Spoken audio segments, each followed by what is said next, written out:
ये कहानी है वोंग की, जो कि एक नल्ला बेरोजगार लड़का होता है, बिल्कुल मेरी तरह। पर एक दिन उसे स्कूल की सबसे खूबसूरत लड़की ये बताती है कि वो उसे पसंद करती है, जिसके बाद तो वोंग की खुशी का ठिकाना ही नहीं रहता। और उस लड़की को पसंद करने वाले दूसरे लड़के वोंग पर गुस्सा होकर उसे कूटकर पानी में फेंक देते हैं। लेकिन पानी में कुछ ऐसा होता है जिससे वोंग को बेहिसाब ताकतें मिल जाती हैं। तो क्या वोंग इन ताकतों के साथ अपनी और अपने प्यार की हिफाजत कर पाएगा? चलिए जानते हैं।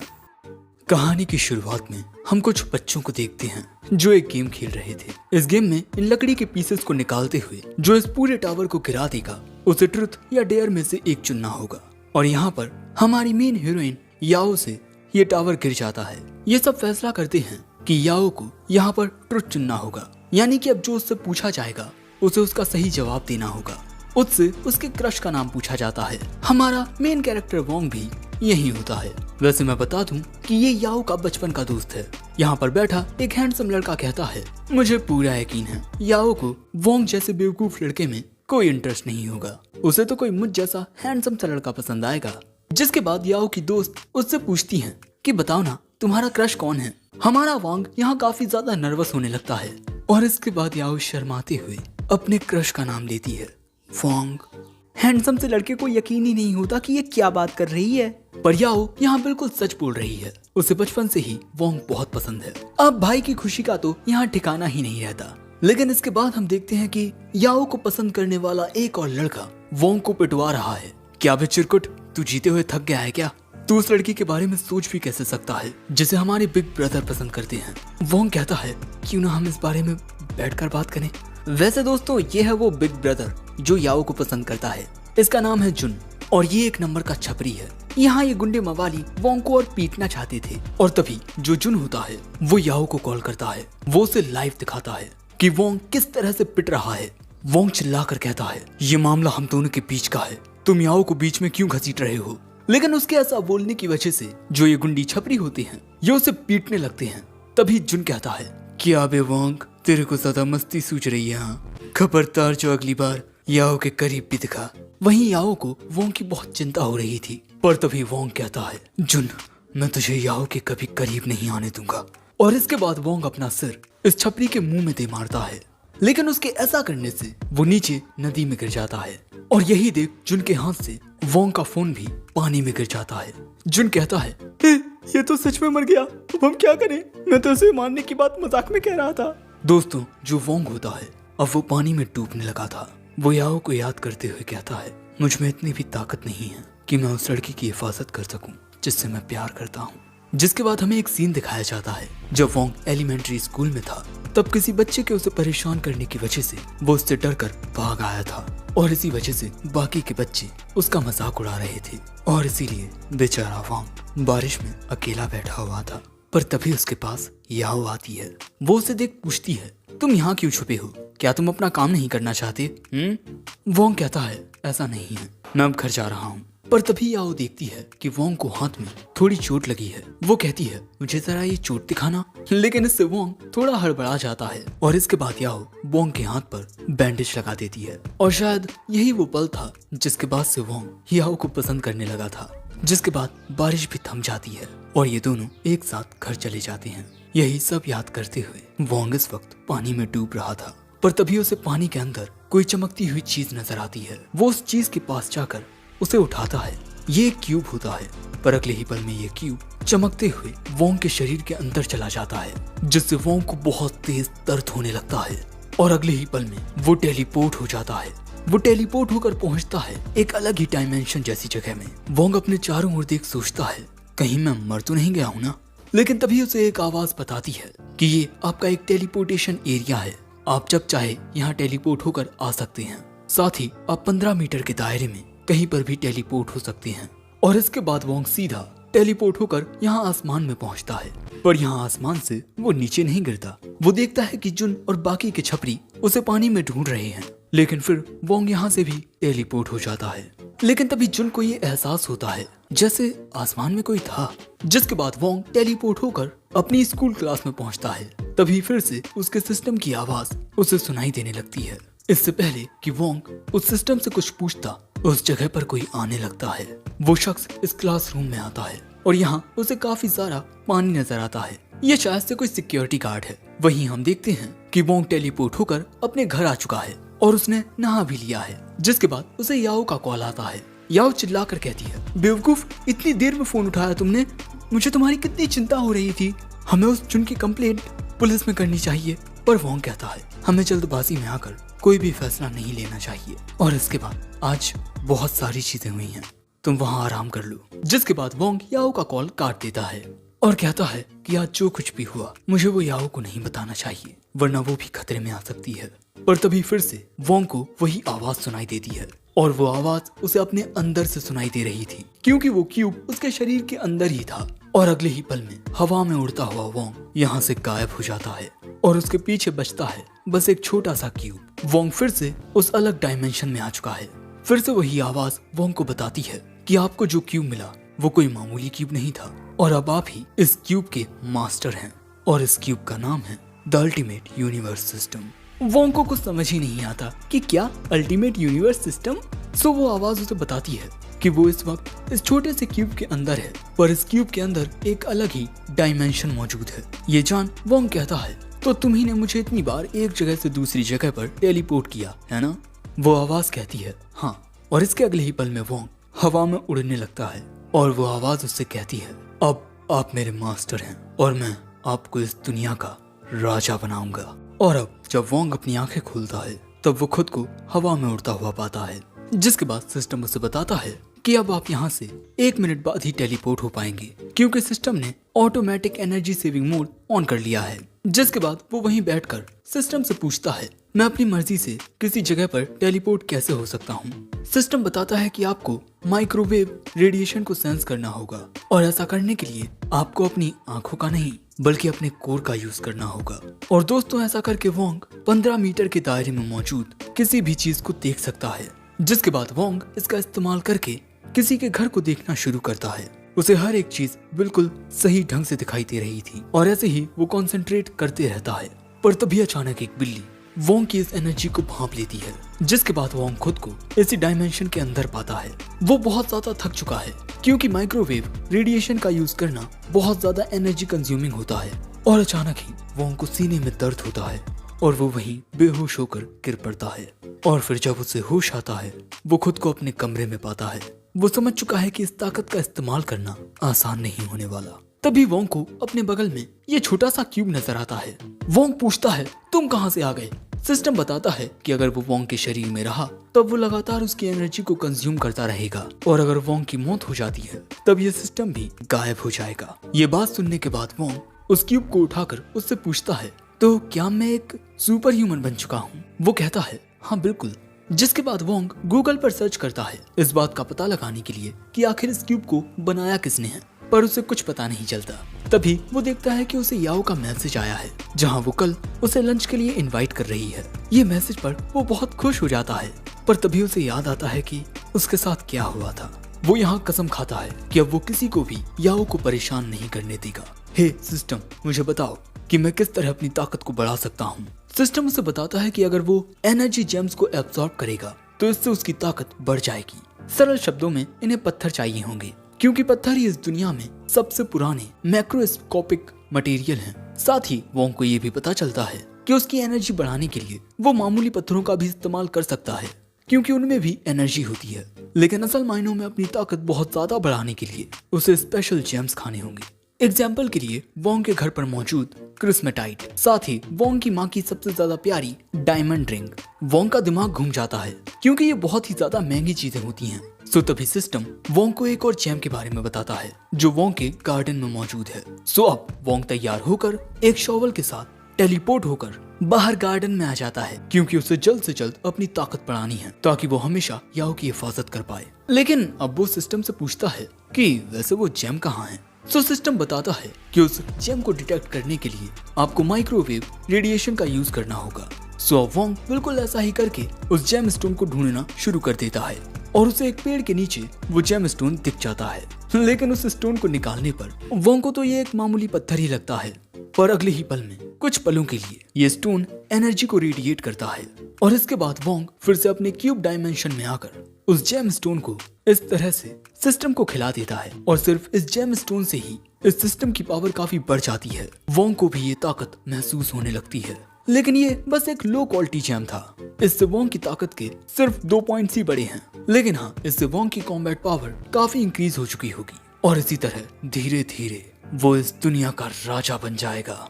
अब अगले दिन वोंग की आंख खुलती है। बेचारा कल रात बहुत देर में सोया था, लेकिन अब वो स्कूल के लिए भी लेट हो चुका है। स्कूल में आते ही याओ उससे पूछती है, तुमने कल मेरा कॉल क्यों काट दिया था? लेकिन अगले ही पल में याओ को एहसास होता है कि क्लास में बहुत सारे बच्चे हैं। पर इसके बाद वोंग कहता है, वैसे याओ, मैं तुम्हें शुक्रिया कहना चाहता हूँ। एक लड़का कहता है, शुक्रिया? इसीलिए कि याओ ने तुम्हें बता दिया कि वो तुम्हें पसंद करती है। इस बात से सभी हंसने लगते हैं, पर तभी क्लास में एंट्री लेते हैं छपरी लोग। इन छपरी लोगों के साथ था जुन। उसके पंटर एक लड़के से कहते हैं, चल अब जल्दी से हमारे बिग ब्रदर के सामने से गायब हो चिरकुट। जिसके बाद वो लड़का वहाँ से चला जाता है। वोंग कहता है, याओ, मुझे इनके इरादे सही नहीं लगते, तुम अपनी सीट पर चली जाओ। लेकिन दोस्तों, वोंग खुद काफी परेशान था और घबराया हुआ भी, लेकिन वो याओ के सामने हिम्मत दिखाने का नाटक कर रहा है। पर तभी जुन क्लास में कहता है, क्या वोंग यहाँ है? वोंग तो इस तरह एक किताब लिए छुपा हुआ है, लेकिन जुन उसे नोटिस कर लेता है और उसकी ओर जाने लगता है। पर तभी वोंग को याद आता है कि उसकी ताकत तो अब बढ़ चुकी है, वो शायद इनका सामना कर लेगा। वैसे इस वक्त वोंग की कॉम्बैट पावर 22% है। पर तभी याओ खड़ी होकर कहती है, जुन, हमें परेशान करना बंद करो प्लीज। सो जुन कहता है, याओ, तुम्हें कोई शायद से गलतफहमी हो गई है। मैं तो इस कायर डरपोक से तुम्हें बचाने के लिए आया हूँ, जो खुद बचने के लिए एक लड़की का सहारा ले रहा है। पर याओ कहती है कि प्लीज तुम यहाँ से चले जाओ। पर तभी वोंग कहता है, तुम चिंता मत करो याओ, मैं सब संभाल लूंगा। और तभी जुन उसे पकड़ के कहता है, क्या बे, लड़की के सामने ज्यादा होशियार बन रहा है? मैंने तुझसे बोला था ना, याओ के करीब भी आया तो सारी मस्ती उतार दूंगा। पर उसका हाथ छुड़ाकर वोंग कहता है, तुम्हारे इसी बर्ताव की वजह से कोई भी तुम्हें पसंद नहीं करता। और तभी वहाँ टीचर आ जाते हैं, इसीलिए जुन वोंग के कान में कहता है, शाम 5 बजे बास्केटबॉल कोर्ट में आ जाना। जिसके बाद जुन मुस्कुराते हुए वहाँ से चला जाता है। उसके जाने के बाद याओ पूछती है, उसने तुमसे क्या कहा कान में? वोंग कहता है, उसने कहा कि अब वो हमें परेशान नहीं करेगा। जिसके बाद शाम के वक्त हमें बास्केटबॉल कोर्ट का सीन दिखाया जाता है और यहाँ बैठा हुआ जुन गुस्से में वोंग के आने का इंतजार कर रहा है। और यहाँ जुन ने वोंग के लिए कुछ तैयारियां करके रखी हैं। और इसके बाद वोंग भी यहाँ आ जाता है। वो यहाँ मौजूद बच्चों से पूछता है कि जुन कहाँ है, लेकिन वो सब हंसने लगते हैं और जुन के ये छपरी चिरकुट कहते हैं, तेरी हिम्मत कैसे हुई हमारे बिग ब्रदर को उनके नाम से बुलाने की? कल जो हुआ भूल गया क्या? तभी उनके ऊपर बैठा जुन कहता है, दरवाजा बंद कर दो। और कल तो तुम बच गए, पर आज नहीं बच पाओगे। सिस्टम बताता है कि यहाँ 13 लोग हैं और वोंग के जीतने के चांसेस बस 20% हैं। जिसके बाद सब लड़ने के लिए तैयार हो जाते हैं। वोंग अकेला इन सबके सामने खड़ा था।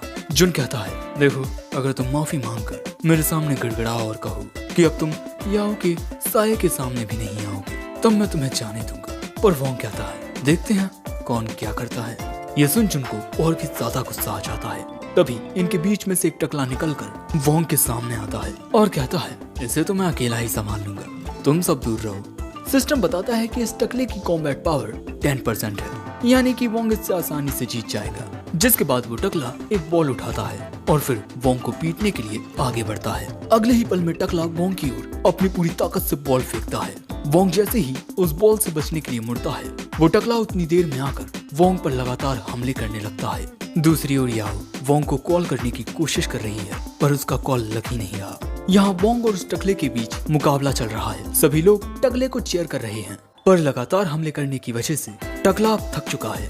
जो देव जुन कहता है, उसके जाल में मत फंसो, उस पर हमला करके उसे गिरा दो। जिसके बाद वो टकला फिर से अपनी पूरी ताकत के साथ वोंग पर लगातार हमले करना शुरू कर देता है। पर अब वोंग उसका पैर पकड़ के उसमें एक जोरदार मुक्का मारता है और फिर उसे दूर फेंक देता है। जो देख सब हैरान रह जाते हैं, किसी को भी अपनी आंखों पर यकीन नहीं होता।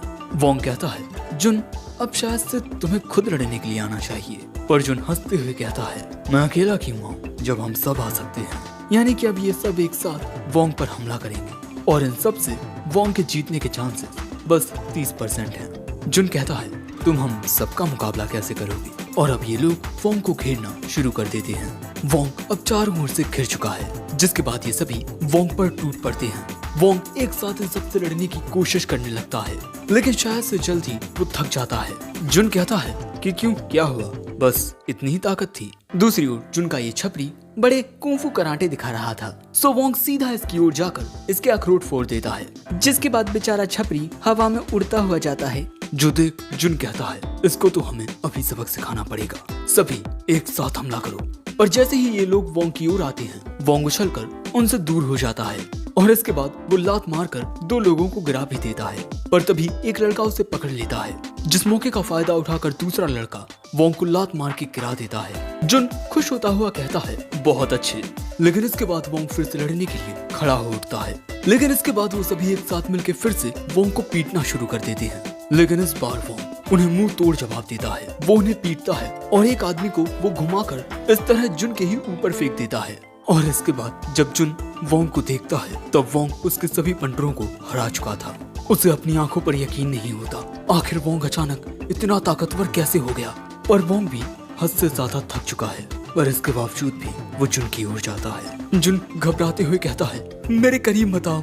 लेकिन इसके बाद इस स्टेडियम की लाइट्स जल उठती हैं और फिर एक कोने में से 3 लोग बाहर निकलते हैं। ये बीच वाला बंदा कहता है नॉर्थ सिटी की पूरी गैंग एक बंदे को नहीं हरा पाई, कितनी शर्मनाक बात है। अरे इस आदमी के साथ तो काफी सारे लोग हैं। और हमें जानने को मिलता है कि ये साउथ सिटी गैंग का बॉस है हुओ हुआन। उसे देख जुन मन में कहता है मेरी इस हालत में ये जरूर से मुझे हराने के लिए आया है। हुआन कहता है जुन मुझे नहीं लगता कि तुम नॉर्थ सिटी गैंग के बॉस कहलाने के लायक हो, बल्कि तुम्हें तो हाथों में चूड़ियां पहनकर मुजरा दिखाना चाहिए। पर तभी वोंग कहता है मुझे इस बात से कोई फर्क नहीं पड़ता कि तुम कमीनों के बीच क्या दुश्मनी है, पर तुम में से कोई भी किसी भी मामले में याओ को इन्वॉल्व नहीं करेगा। ये सुन हुआन कहता है मुझसे जुबान लड़ाने की तेरी हिम्मत कैसे हुई। तभी वोंग का सिस्टम उससे कहता है कि आपको यहाँ से चले जाना चाहिए, आप इनसे नहीं जीत पाएंगे।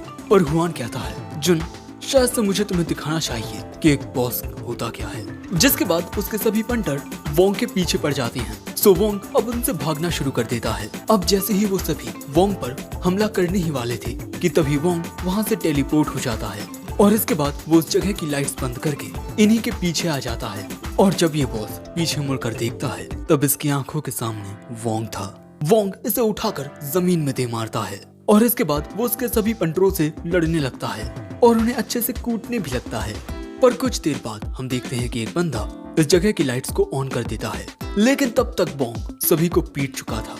जिनको अपनी आंखों पर यकीन नहीं होता, उसकी आंखों के सामने ये क्या हो रहा है।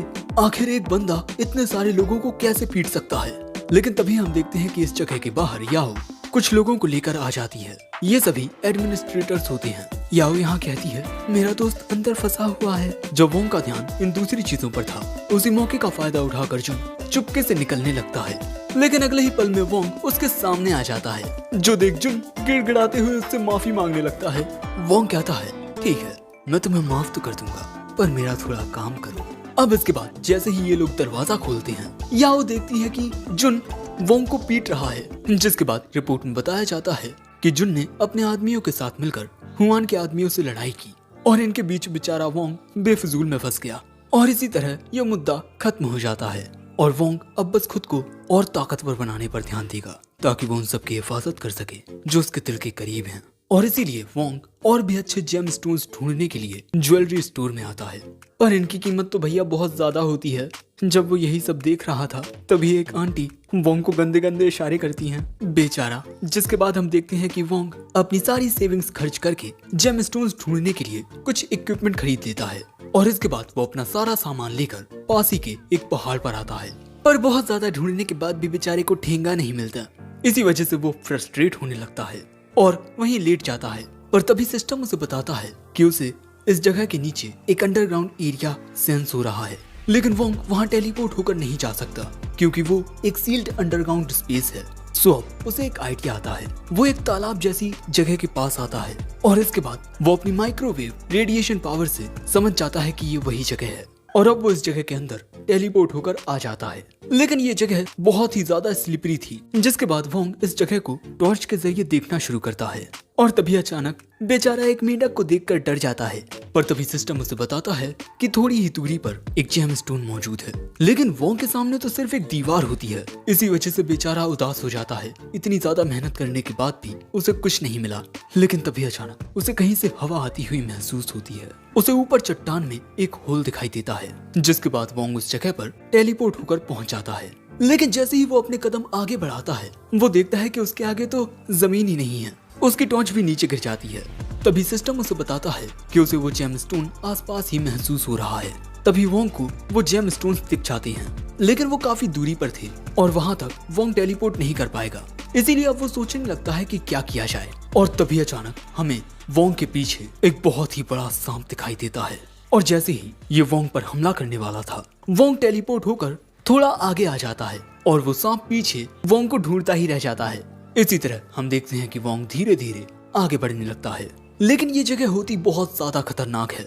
वोंग फूक फूक कर अपने कदम आगे बढ़ा रहा है, वहीं वो सांप भी वोंग के पीछे आ रहा है। जिसके बाद हम देखते हैं कि वोंग बस उन जेम स्टोन्स के पास पहुंच ही गया है और वो देखने लगता है कि क्या वो उस जगह तक सही से टेलीपोर्ट हो पाएगा। उसे लगता है कि वो वहां गिर जाएगा और ऐसी खतरनाक जगह पर उसकी मौत हो जाएगी। और तभी वो जायंट स्नेक फिर से वोंग के पीछे आ जाता है, लेकिन जैसे ही वो उस पर हमला करता है, वोंग फिर से टेलीपोर्ट हो जाता है। ये सब वोंग अनजाने में कर रहा है। जिसके बाद सिस्टम वोंग को बताता है कि यहाँ पर काफी पावरफुल जेम स्टोन्स हैं। ये जान वोंग को बहुत ज्यादा खुशी होती है। जिसके बाद हम देखते हैं कि वोंग धीरे धीरे एक जेम स्टोन को तोड़ लेता है। वोंग को यहाँ बहुत अच्छा लगता है कि आखिरकार उसे उसकी मेहनत का फल मिल रहा है। जिसके बाद दूसरा जेम स्टोन तोड़ते वक्त वो उस स्टोन को गिरने से बचा लेता है, क्योंकि यहाँ नीचे बहुत गहरी खाई होती है। अब वहाँ देखने के लिए वोंग अपनी माइक्रोवेव रेडिएशन का यूज करता है, पर उसे दिखाई देता है तो बस एक बड़ा सा सांप। और अब आखिरकार वोंग का सामना उस जायंट स्नेक से हो ही गया। वो जायंट स्नेक वोंग पर हमला कर देता है, जिस वजह से वोंग अब नीचे गिरने लगता है। पर क्योंकि उसने खुद को रस्सी से बांधा हुआ था, इसीलिए वो तो गिरने से बच जाता है, पर वो सांप वहीं नीचे गिर जाता है। लेकिन तभी रस्सी टूटने की वजह से वोंग भी पानी में आ गिरता है।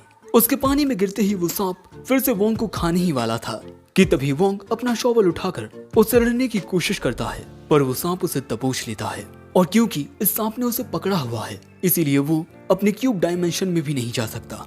इसीलिए अब वोंग अपने शॉवल से उस सांप को जख्मी कर देता है, जिससे वो सांप उसे छोड़ देता है और वक्त रहते वोंग अपने क्यूब डायमेंशन में आ जाता है और यहाँ आकर वो चैन की सांस लेता है। जिसके बाद हम देखते हैं कि वोंग ने 11 टाइप के जेम स्टोन्स को कलेक्ट कर लिया है और इन्हीं को सिंथेसाइज करके सिस्टम एक हाई लेवल जेम क्रिएट कर सकता है। जिसके बाद हम देखते हैं कि सिस्टम वोंग को अलग अलग टाइप के जेम स्टोन्स के बारे में बताने लगता है और फिर पूछता है कि मास्टर, क्या आप इन जेम्स को सिंथेसाइज करना चाहेंगे? वोंग कहता है हाँ बिल्कुल, पर सिस्टम बताता है कि ऐसा करने में उसे 100 घंटे लगेंगे। लेकिन इसके बाद इनके बीच फिर से बातचीत होती है और वोंग कहता है कि देखो, मुझे एक हाई एडवांस लेवल का जेम चाहिए, तभी जाकर मैं उस जायंट स्नेक को हरा पाऊंगा। और इसके बाद उन जेम्स को एब्सॉर्ब करके हम देखते हैं कि वोंग की पावर इंक्रीज हो जाती है। और इसके बाद वोंग के फिर से गुफा में आते ही वो जायंट स्नेक भी पानी में से बाहर निकल आता है। लेकिन अब वोंग की पावर बहुत ज्यादा इंक्रीज हो चुकी है। वोंग अपने शॉवल से इस जायंट स्नेक को पीटना शुरू कर देता है और इसके बाद वो उस जायंट स्नेक पर एक खतरनाक हमला करके उसे हरा देता है। उस जायंट स्नेक को हराने के बाद वोंग को पानी में से मिलता है एक एलिमेंट्री लेवल का जेम स्टोन और इसे पाकर वो बहुत ज्यादा खुश हो जाता है। पर दूसरी ओर हम देखते हैं कि जुन और हुआन बहुत गुस्से में शराब पिए जा रहे हैं। वोंग ने इनकी जो बेइज्जती की है, ये उसका बदला जरूर लेंगे। जुन कहता है अगर हम एक साथ भी मिल जाएं, तब भी हम उसे हरा नहीं पाएंगे। सो हुआन कहता है कि किसने कहा कि हमें उससे लड़ना होगा? मैंने सुना है कि मिस्टर लुओ वापस आ चुके हैं। जुन हैरान होकर कहता है कि क्या यान फैमिली का वो लुओ जिसने 2 साल पहले एक महान हस्ती को नाराज कर दिया था, इसीलिए उसे ये शहर छोड़कर जाना पड़ गया था? हुआन कहता है हाँ, और वो महान हस्ती थी शीगू क्विन, याओ के पिता। और यहाँ अगर हम एक छोटी सी चाल चल दें, तब हम मिस्टर लुओ को वोंग को मारने के लिए भड़का सकते हैं। वहीं हम देखते हैं कि आज वोंग की याओ के साथ डेट है और यहाँ एक दूसरे के साथ घूमते हुए याओ कहती है तुम पहले से कितने ज्यादा बदल चुके हो।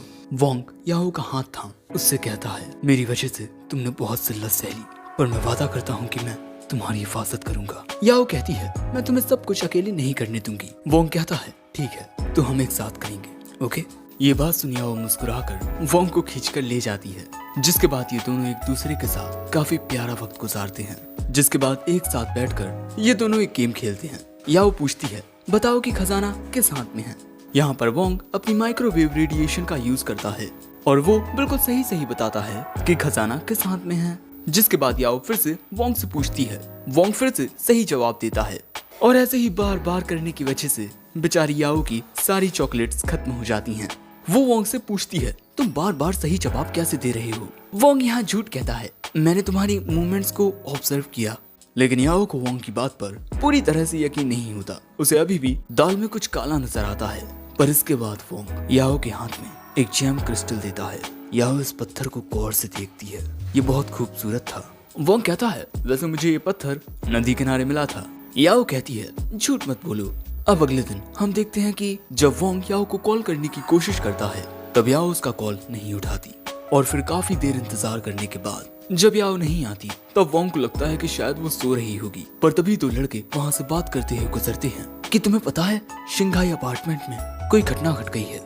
ये बात सुन वोंग तुरंत याओ को कॉल करने की फिर कोशिश करता है क्योंकि याओ शिंघाई अपार्टमेंट में ही रहती है पर कोई भी कॉल नहीं उठाता। इसी वजह से वोंग तुरंत रेड लाइट होने के बावजूद भी छलांग मारकर सड़क के दूसरी ओर आ जाता है और वो तेजी से भागकर याओ के घर की ओर जाने लगता है। वो उस जगह पर पहुंचता है।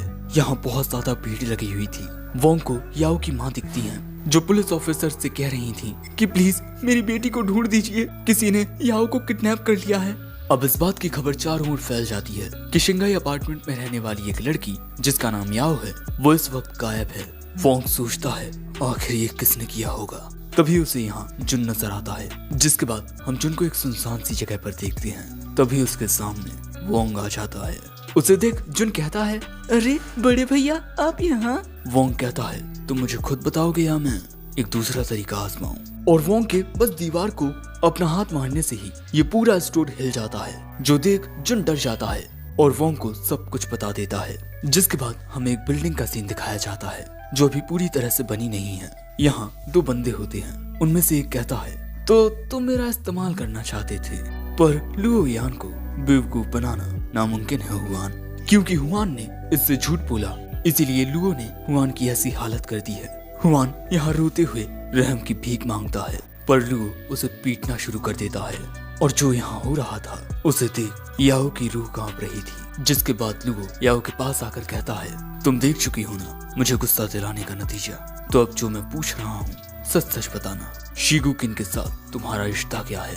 याओ कहती है, मुझे नहीं पता कि शिगुकिन कौन है।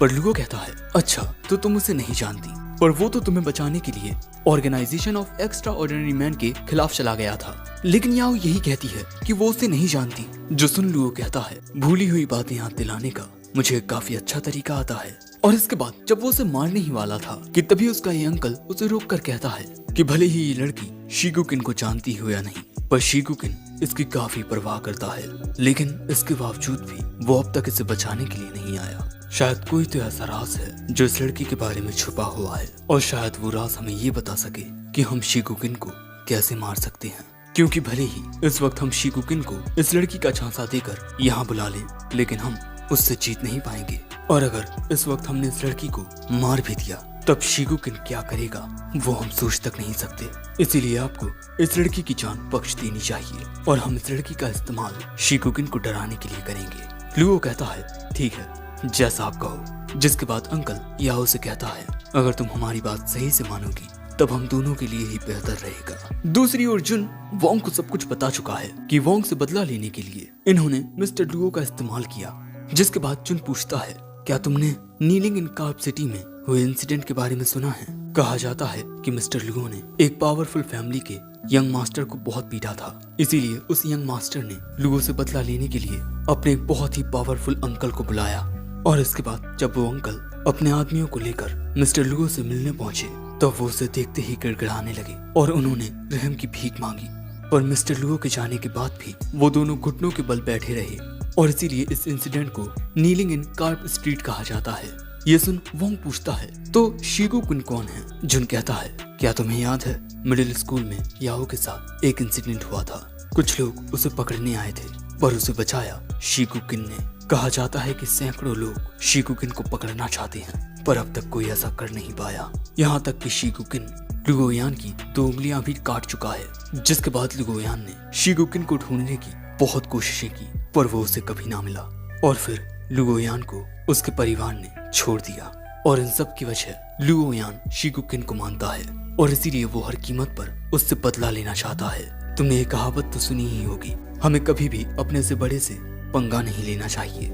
ये सब सुन वोंग कहता है। तो याओ को इसीलिए अगवा किया गया है क्योंकि हुआन ने इस लुगोयान को बताया है कि वो याओ के जरिए शिगुकिन को अपने पास बुला सकता है। लेकिन जुन को ये प्लान सही नहीं लगा, इसलिए उसने हुआन का साथ नहीं दिया। लेकिन शायद हुआन भी अब तक ये बात समझ चुका होगा। जिसके बाद वोंग यहाँ से जाने लगता है याओ को बचाने के लिए। जुन कहता है तुम उसे कभी नहीं हरा पाओगे, पर वोंग कहता है मैंने याओ को बचाने का वादा किया है और मैं अपना वादा जरूर निभाऊंगा। और तभी हम देखते हैं कि जिस दीवार पर वोंग ने मुक्का मारा था वो अब टूट चुकी है। जिसके बाद वोंग उस जगह तक पहुंचता है जहां लुगोयान ने याओ को बंदी बनाकर रखा है। क्योंकि दोस्तों जो जेम स्टोन वोंग ने याओ को दिया था वो मामूली नहीं था, बल्कि वो बहुत ही हाई लेवल का था। इसी वजह से सिस्टम ने उस जेम स्टोन को आसानी से ट्रेस कर लिया। वहीं यहाँ लुगोयान अपने अंकल से कहता है मैंने हर एक चीज की प्लानिंग बहुत बारीकी से की, पर आपको अब भी लगता है कि मैं शिगुकिन को मार नहीं पाऊंगा। शिगुकिन को मारने के लिए मैंने हजारों मार्शल आर्ट्स के मास्टर्स को हायर किया है। पर तभी वहाँ मौजूद एक बंदा कहता है मैं भी यहाँ बदला लेने के लिए आया हूँ, ना कि तुमने मुझे हायर किया है इसीलिए। उसके बगल में बैठा लड़का कहता है माफ करना, शान कुछ ज्यादा ही स्ट्रेट फॉरवर्ड है, लेकिन वो क्या सच रहा है। लुगोयान हंसते हुए कहता है बस मैं शिगुकिन को मार सकूं, बाकी चीजों से मुझे फर्क नहीं पड़ता। दोस्तों लोगोयान शिगुकिन से बदला लेने के लिए किसी भी हद तक जा सकता है। दूसरी ओर वोंग के सिस्टम को 7 पावरफुल एनर्जी वेव्स डिटेक्ट हुई हैं। और दोस्तों वोंग के पास जितने भी जेम स्टोन्स थे उन सभी को सिस्टम ने सिंथेसाइज कर लिया है, पर पूरी प्रोग्रेस होने में 30 मिनट का वक्त लगेगा। वहीं एक बंदा वोंग को देख लेता है और वो इस बात की खबर लुओ को दे देता है। लुओ कहता है वो बस एक बेवकूफ सा लड़का है, तुम उसे मार दो। जिसके बाद हम देखते हैं कि जैसे ही वोंग आगे बढ़ता है उसे सामने ताला लगा हुआ नजर आता है और अगले ही पल में उसके बगल में वही टकला शख्स आ जाता है। वो कहता है कि तुम इसे नहीं तोड़ पाओगे, ये एक बहुत पावरफुल बैरियर से बंधा हुआ है। वोंग कहता है मुझे ऊपर जाना है, मुझे इस ताले की चाबी दो। पर यह शख्स कहता है कि अगर तुमने ऊपर जाने की कोशिश भी की तब तुम मारे जाओगे। वोंग कहता है मेरी बात समझो, मेरी गर्लफ्रेंड है वहाँ। जो सुन वो शख्स कहता है अच्छा ठीक है तुम चले जाओ। दूसरी ओर हम याओ को देखते हैं जिसके पास दरवाजा खोलकर कोई आता है और ये होता है लुओ। और वो वहाँ आकर टीवी को ऑन करके कहता है तुम यहाँ बैठी बैठी बोर हो रही होगी, चलो एक साथ एक मूवी देखते हैं। जहाँ टीवी में दिखाया जा रहा था कि वोंग की इस शख्स के साथ लड़ाई होने वाली है। जिसके बाद ये आदमी वोंग के करीब आता है उसे पीटने के लिए, लेकिन वोंग उसके हमले से बचकर उसमें लात मारता है जिसका उस आदमी पर कोई असर नहीं होता। जिसके बाद हम देखते हैं कि इन दोनों के बीच फाइट होने लगती है, लेकिन इसके बाद वोंग इस आदमी में एक जोरदार मुक्का मारता है, लेकिन उस हमले को भी ये आदमी रोक लेता है और इसके बाद वो वोंग को जमीन पर पटक देता है। लेकिन वोंग अब तक हारा नहीं था। जो देख वो आदमी फिर से वोंग पर लगातार हमले करना शुरू कर देता है और एक मुक्का मारकर वोंग को काफी दूर खिसका देता है। लेकिन इसके बाद जब वो आदमी वोंग को पीटना शुरू करता है तब वोंग उसके हमलों से बचकर उसमें एक बहुत जोरदार लात मारता है, जिससे अब वो आदमी गुस्से में आ जाता है और वोंग पर गुस्से में हमले करना शुरू कर देता है। वोंग उसके हमलों से बचकर एक हथौड़ा सम्मन करता है और इससे उस आदमी पर हमला करके उसे दूर फेंक देता है, जिससे वो आदमी यहाँ हार जाता है। वोंग कहता है इस लड़ाई में नियमों का पालन करने की कोई जरूरत नहीं है। जिसके बाद वोंग को उस आदमी के पास से ताले की चाबी मिल जाती है और वोंग वो ताला खोलकर आगे बढ़ जाता है। लेकिन जैसे ही वो थोड़ा आगे बढ़ता है उसकी ओर एक हमला आता है जिससे वो बाल बाल बच पाता है और अगले ही पल में कोई उसे लात मार के गिरा देता है, जिस वजह से वोंग यहाँ सीढ़ियों पर से लटकने लगता है। ये बंदा कहता है तुम इतने ज्यादा कमजोर हो, फिर भी तुमने पेब्लो को कैसे हरा दिया। मैं तुम्हारे ऊपर आने का इंतजार करूंगा, देखते हैं तुम्हें कितनी हिम्मत है। उसके जाते ही वोंग तुरंत सीढ़ियों पर आ जाता है। वोंग को सिस्टम बताता है कि उस आदमी की कॉम्बैट पावर 75% है और वोंग की सिर्फ 50%। लेकिन इसके बावजूद भी वोंग आगे बढ़ना जारी रखता है। वो ऊपर 2nd फ्लोर पर आ जाता है और फिर उस आदमी को आवाज देने लगता है कि छुपना बंद करो और मेरे सामने आओ।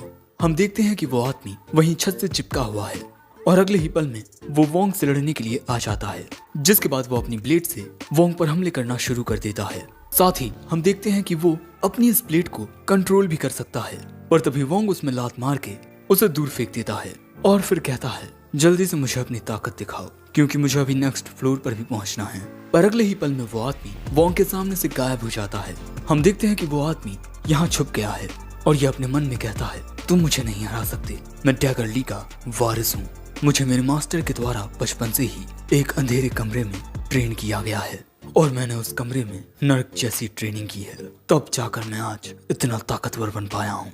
अंधेरे की दुनिया में कदम रखने के बाद तुम खुद अंधे हो जाते हो, पर मैं सब कुछ देख सकता हूँ। लेकिन जैसे ही ये वोंग की ओर पीछे से हमला करने के लिए जाता है, वोंग पलटकर इसमें एक रैप्टा मार देता है। इसे तो समझ ही नहीं आता कि आखिर हुआ क्या। लेकिन इसके बाद ये आदमी वोंग को अपनी तेज रफ्तार का कमाल दिखाने लगता है। इसकी रफ्तार बहुत ज्यादा तेज थी, पर वोंग यहाँ पर इसे सेंस करके एक बैट को सम्मन करता है और उससे इसके अखरोट फोड़ देता है। ये महाशय भी यहाँ हार जाती हैं। जिसके बाद हम एक लड़की को देखते हैं जो कह रही थी कि अरे चैडली भी इतनी जल्दी हार गया। उसके बगल में खड़ा आदमी कहता है उसने लगातार 2 एक्स्ट्रा ऑर्डिनरी आदमियों को हराया है, वो काफी ताकतवर होगा। जिस पर ये लड़की कहती है भले ही वो ताकतवर हो लेकिन बियोल्फ उसे हरा देगा। पर अंकल कहते हैं और मान लो कि उसने बियोल्फ को भी हरा दिया तब? ये लड़की कहती है तब वो जरूर से बहुत डिलीशियस होगा। वहीं वोंग के सामने आता है एक और आदमी और इसी का नाम बियोल्फ है। पर अगले ही पल में वोंग इस पर अपने बल्ले से हमला कर देता है, लेकिन बियोल्फ उसके बल्ले को पकड़ के वोंग को जमीन में दे मारता है। और अब बियोल्फ कहता है बच्चे शायद से तुम ये नहीं जानते कि अपने से बड़ों की इज्जत कैसे की जाती है। जिसके बाद बियोल्फ वोंग को इस तरह पकड़ लेता है और उसकी गर्दन दबाने लगता है और कहता है कि अब तुम बच नहीं पाओगे बच्चे। तभी वोंग एक नाइफ को सम्मन करके बियोल्फ को मारने की कोशिश करता है, पर बियोल्फ उसका हाथ पकड़ लेता है। सो वोंग उस नाइफ को अपने दूसरे हाथ में लेकर बियोल्फ पर हमला करके उसकी पकड़ से छूट जाता है। लेकिन इसके बाद जब वोंग बियोल्फ में मुक्का मारता है तब उसके हाथ में ही चोट लग जाती है क्योंकि बियोल्फ के पास है एक फौलादी जिस्म। और इसके बाद जब बियोल्फ मुक्का मारता है तो नीचे की पूरी जमीन टूट जाती है, जिससे वहाँ काफी धुआं धुआं हो जाता है। और अगले ही पल में बियोल्फ वोंग की ओर आकर उस पर हमले करने लगता है और जब वोंग पलटवार करने की कोशिश करता है तब बियोल्फ उसे पकड़ के जमीन पर गिरा देता है। पर इसके बावजूद भी याओ को बचाने के लिए वोंग अपनी हदों को पार कर रहा है, लेकिन फिर भी बियोल्फ वोंग को बहुत पीटता है और उसमें ऐसा जोरदार मुक्का मारता है जिससे वोंग वहीं नीचे गिर पड़ता है। पर तभी वोंग का सिस्टम उसे बताता है कि आपका लेवल अप हो चुका है। और अब वोंग खड़ा होकर कहता है मेरी ताकत बढ़ाने के लिए शुक्रिया। बियोल्फ कहता है तुम एक मर्द हो बच्चे जो मेरी मार के बाद भी खड़े हो गए। पर वोंग कहता है कि असली लड़ाई तो अब शुरू होगी। और यहाँ वोंग की बॉडी में से पावर रिलीज होने लगती है और इसके अगले ही पल में वोंग बियोल्फ को पीटना शुरू कर देता है। लेकिन वोंग की बॉडी में मौजूद ताकत इतनी ज्यादा थी कि वो वोंग को ही इंजर्ड करने लगती है। जब वोंग का ध्यान भटका हुआ था, इसी मौके पर बियोल्फ वोंग पर हमला करने की कोशिश करता है, पर अगले ही पल में वोंग उसमें एक मुक्का मारकर उसे बहुत दूर खिसका देता है।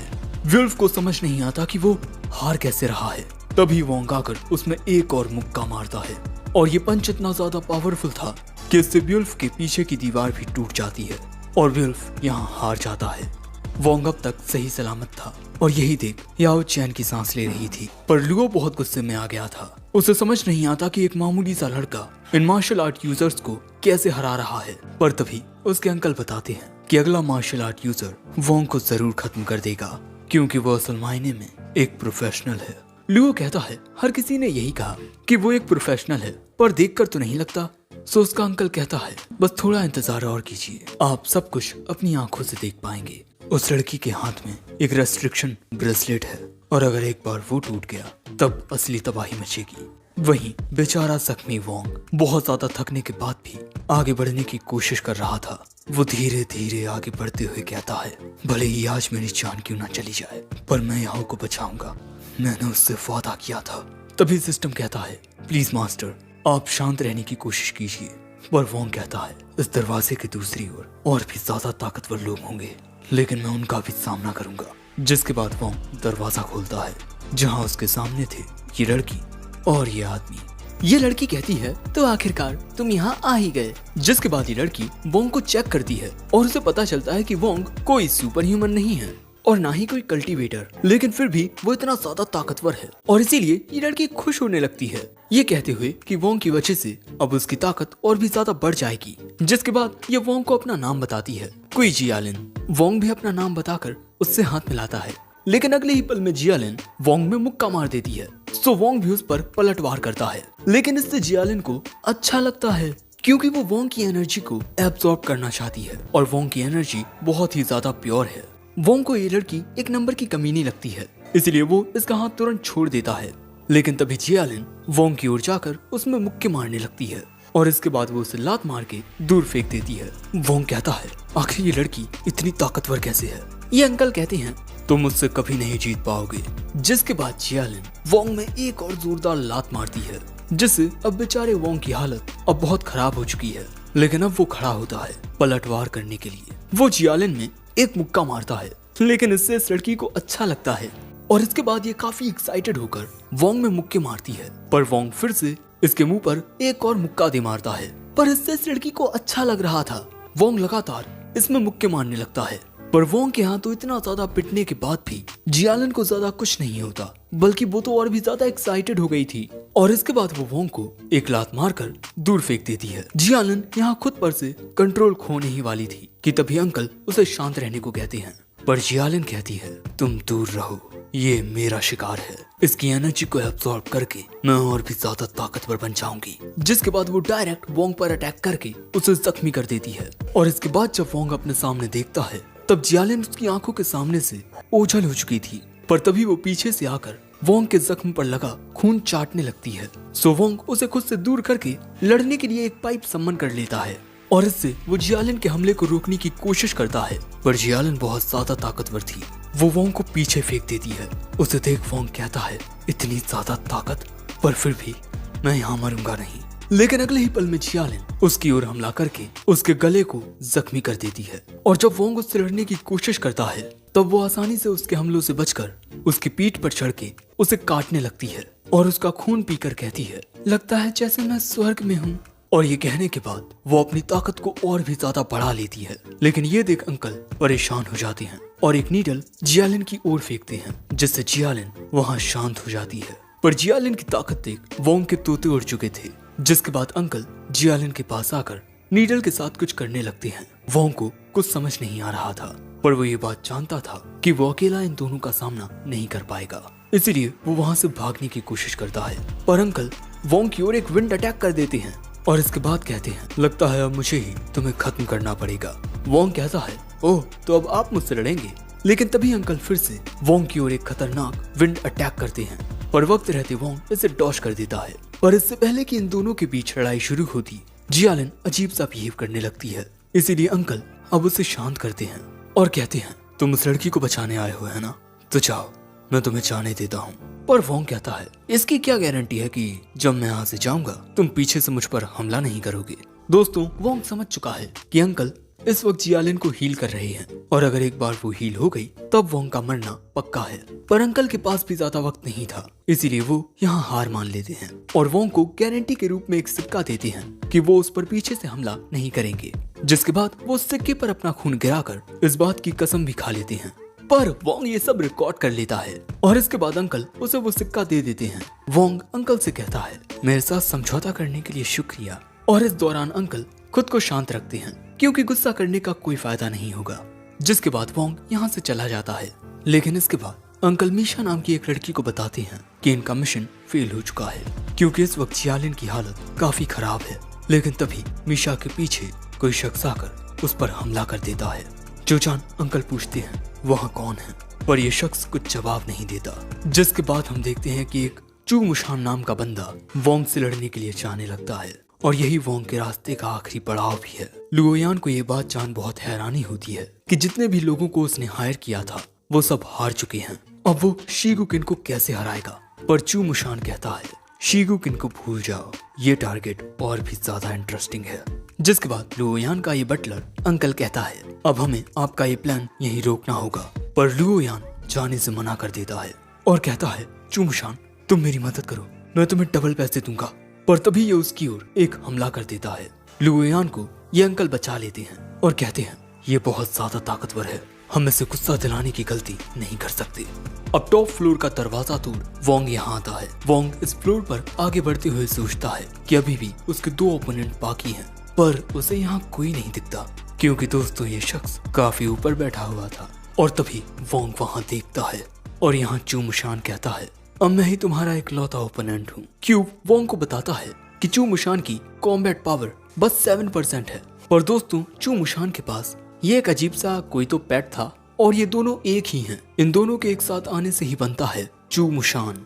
और इसके बाद हमें जानने को मिलता है कि इस अजीब सी पेट जैसी गुड़िया के अंदर एक इंटरमीडिएट जेम स्टोन है। यहाँ चू मुशान कहता है तुमने ब्यूल्फ को हरा दिया, तब मुझे हराना तो तुम्हारे लिए काफी आसान होगा। पर अगले ही पल में ये वोंग पर हमला कर देता है जिससे वोंग दीवार से जा टकराता है। और इसके बाद चू मुशान अपनी ताकत दिखाते हुए कहता है हम दोनों एक दूसरे के जानी दुश्मन हैं। तुम्हारे पास प्योर स्ट्रेंथ है और मेरे पास प्योर टेक्निक्स। वोंग इसकी ओर शराब की कुछ बोतलें फेंकता है पर ये उन सभी बोतलों को काट देता है। जिसके बाद वोंग और चू मुशान के बीच सीरियस फाइट शुरू हो जाती है। ये दोनों ही एक दूसरे को कड़ी टक्कर दे रहे थे। पर जैसे जैसे लड़ाई आगे बढ़ रही थी चू मुशान वोंग पर भारी पड़ रहा था। पर इसके बावजूद भी ये दोनों एक दूसरे पर लगातार हमले किए जा रहे थे। पर वोंग यहाँ ज्यादा जख्मी हो चुका है। जिसके बाद चू मुशान फिर से वोंग पर हमला करने के लिए आगे बढ़ता है पर वोंग उसकी ओर धूल उड़ा देता है जिससे धूल चू मुशान की आंखों में चली जाती है। और उसी मौके का फायदा उठाकर वोंग चू मुशान पर लगातार हमले करने लगता है। और इन दोनों के बीच की ये लड़ाई काफी ज्यादा सीरियस थी। ये दोनों एक दूसरे की ओर इस फ्लोर पर रखा सारा सामान फेंक रहे थे। सब कुछ टूट फूट रहा था। तभी हम देखते हैं कि चू मुशान के हाथों में एक आई ड्रॉप की शीशी थी पर वो भी उसके हाथों से छूटकर नीचे गिर टूट जाती है। और अब ऐसे हालातों में वोंग चू मुशान पर भारी पड़ रहा था। लेकिन जैसे ही चू मुशान की आंखें जरा ठीक होती हैं वो भी वोंग पर पलटवार करना शुरू कर देता है। वो अपनी टेक्निक्स का यूज करते हुए वोंग पर हमले कर रहा था जिस वजह से अब वोंग की कुटाई हो रही है। और अगले ही पल में वोंग देखता है किसी अजीब सी ताकत को जिसका चू मुशान अपनी इस पपेट डॉल के साथ यूज कर रहा था। और ये ताकत बहुत ही खतरनाक थी। तुम देख ही सकते हो कि ये ताकत कितनी तबाही मचा रही है। पर वोंग इसका सामना करते हुए आगे बढ़कर उस डॉल में एक लात दे मारता है जिस वजह से उस डॉल के हमले रुक जाते हैं। और यहाँ इस सीन में वोंग काफी बैटास लग रहा है। पर तभी चू मुशान उस पर पीछे से हमला करने आता है पर वोंग भी वक्त रहते पलटवार करता है। इन दोनों के मुक्के एक दूसरे में लगते हैं पर चू मुशान का हमला ज्यादा ताकतवर था जिस वजह से वोंग अपने मुंह से खून फेंक देता है। पर ना जाने क्यों वोंग ने चू मुशान के बालों को पकड़ लिया था। और इसके बाद वोंग बड़े ही अजीब ढंग से हंसता है। चू मुशान वोंग से खुद को छुड़ाने की बहुत कोशिश करता है पर तभी वोंग अपनी पूरी ताकत के साथ चू मुशान में एक मुक्का दे मारता है जिस वजह से चू मुशान बहुत दूर जाकर दीवार से टकराता है। और वोंग ने उसके जिन बालों को पकड़ा हुआ था वो वोंग के हाथ में ही रह जाते हैं।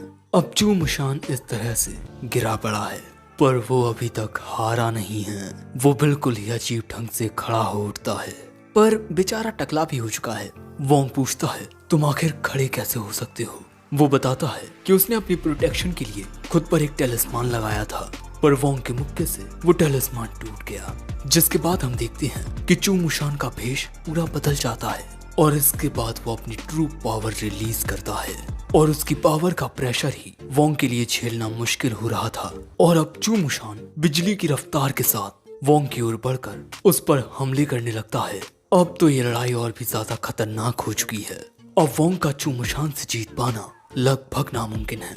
चू मुशान वोंग के ऊपर अपनी अजीब सी टेक्निक से हमला करता है और उस पर अपनी टेलिस्मान लगाकर उसे इतना दूर फेंकता है कि वोंग बस इस बिल्डिंग से बाल बाल गिरते हुए बचता है। लेकिन इसके बाद चू मुशान अपनी उस डॉल को कंट्रोल करता हुआ वोंग के ऊपर लगातार एनर्जी से अटैक करने लगता है। लेकिन वोंग उसके हमलों से बचकर उस डॉल को पकड़ लेता है ताकि वो डॉल उस पर हमले ना कर सके।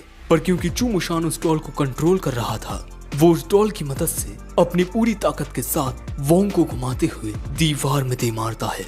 वोंग खुद को उस दीवार में से निकालता है पर क्योंकि चू मुशान ने वोंग की बॉडी पर काफी सारी टेलिस्मान लगा दी थी इसीलिए वो वोंग के शरीर को भारी करके उसकी ओर एक टेलिस्मान फेंकता है। और इस टेलिस्मान से एक बहुत ही खतरनाक धमाका होता है, एक बहुत ही बड़ा धमाका। और यही देख लुओयान कहता है बहुत अच्छे। चू मुशान को लगता है यहाँ सब खत्म हुआ, उसने वोंग को हरा दिया है। पर अगले ही पल में उसके होश उड़ जाते हैं। दहकती हुई आग के बीच में वोंग अब भी जिंदा था।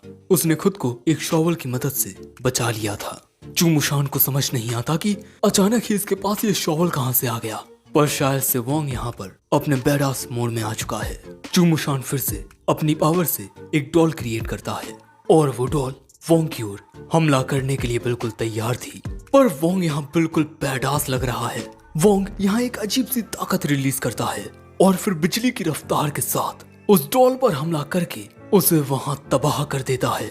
चूमुशान को अपनी आंखों पर यकीन नहीं होता। वोंग कहता है अब आएगा खेल में मजा, जिसके बाद वोंग चूमुशान के इस एनर्जी के धागे को पकड़ लेता है। चूमुशान अपना धागा खींचने की कोशिश करता है, पर वो ऐसा कर नहीं पाता। पर अगले ही पल में वोंग उसे अपनी ओर खींचता है, जिससे चूमुशान उसकी ओर खिंचा चला आता है और इसके बाद वोंग उसमें मुक्के मारने लगता है, बिल्कुल किसी पंचिंग बैग की तरह। तुम लोग देख ही सकते हो। और इसके बाद वोंग चूमुशान में एक जोरदार मुक्का मारता है, जिससे चूमुशान बहुत दूर फेंकता है, यहाँ तक कि उसका धागा भी टूट जाता है और वो सीधा एक दीवार से जाकर टकराता है। और दोस्तों यहाँ चूमुशान हार चुका है।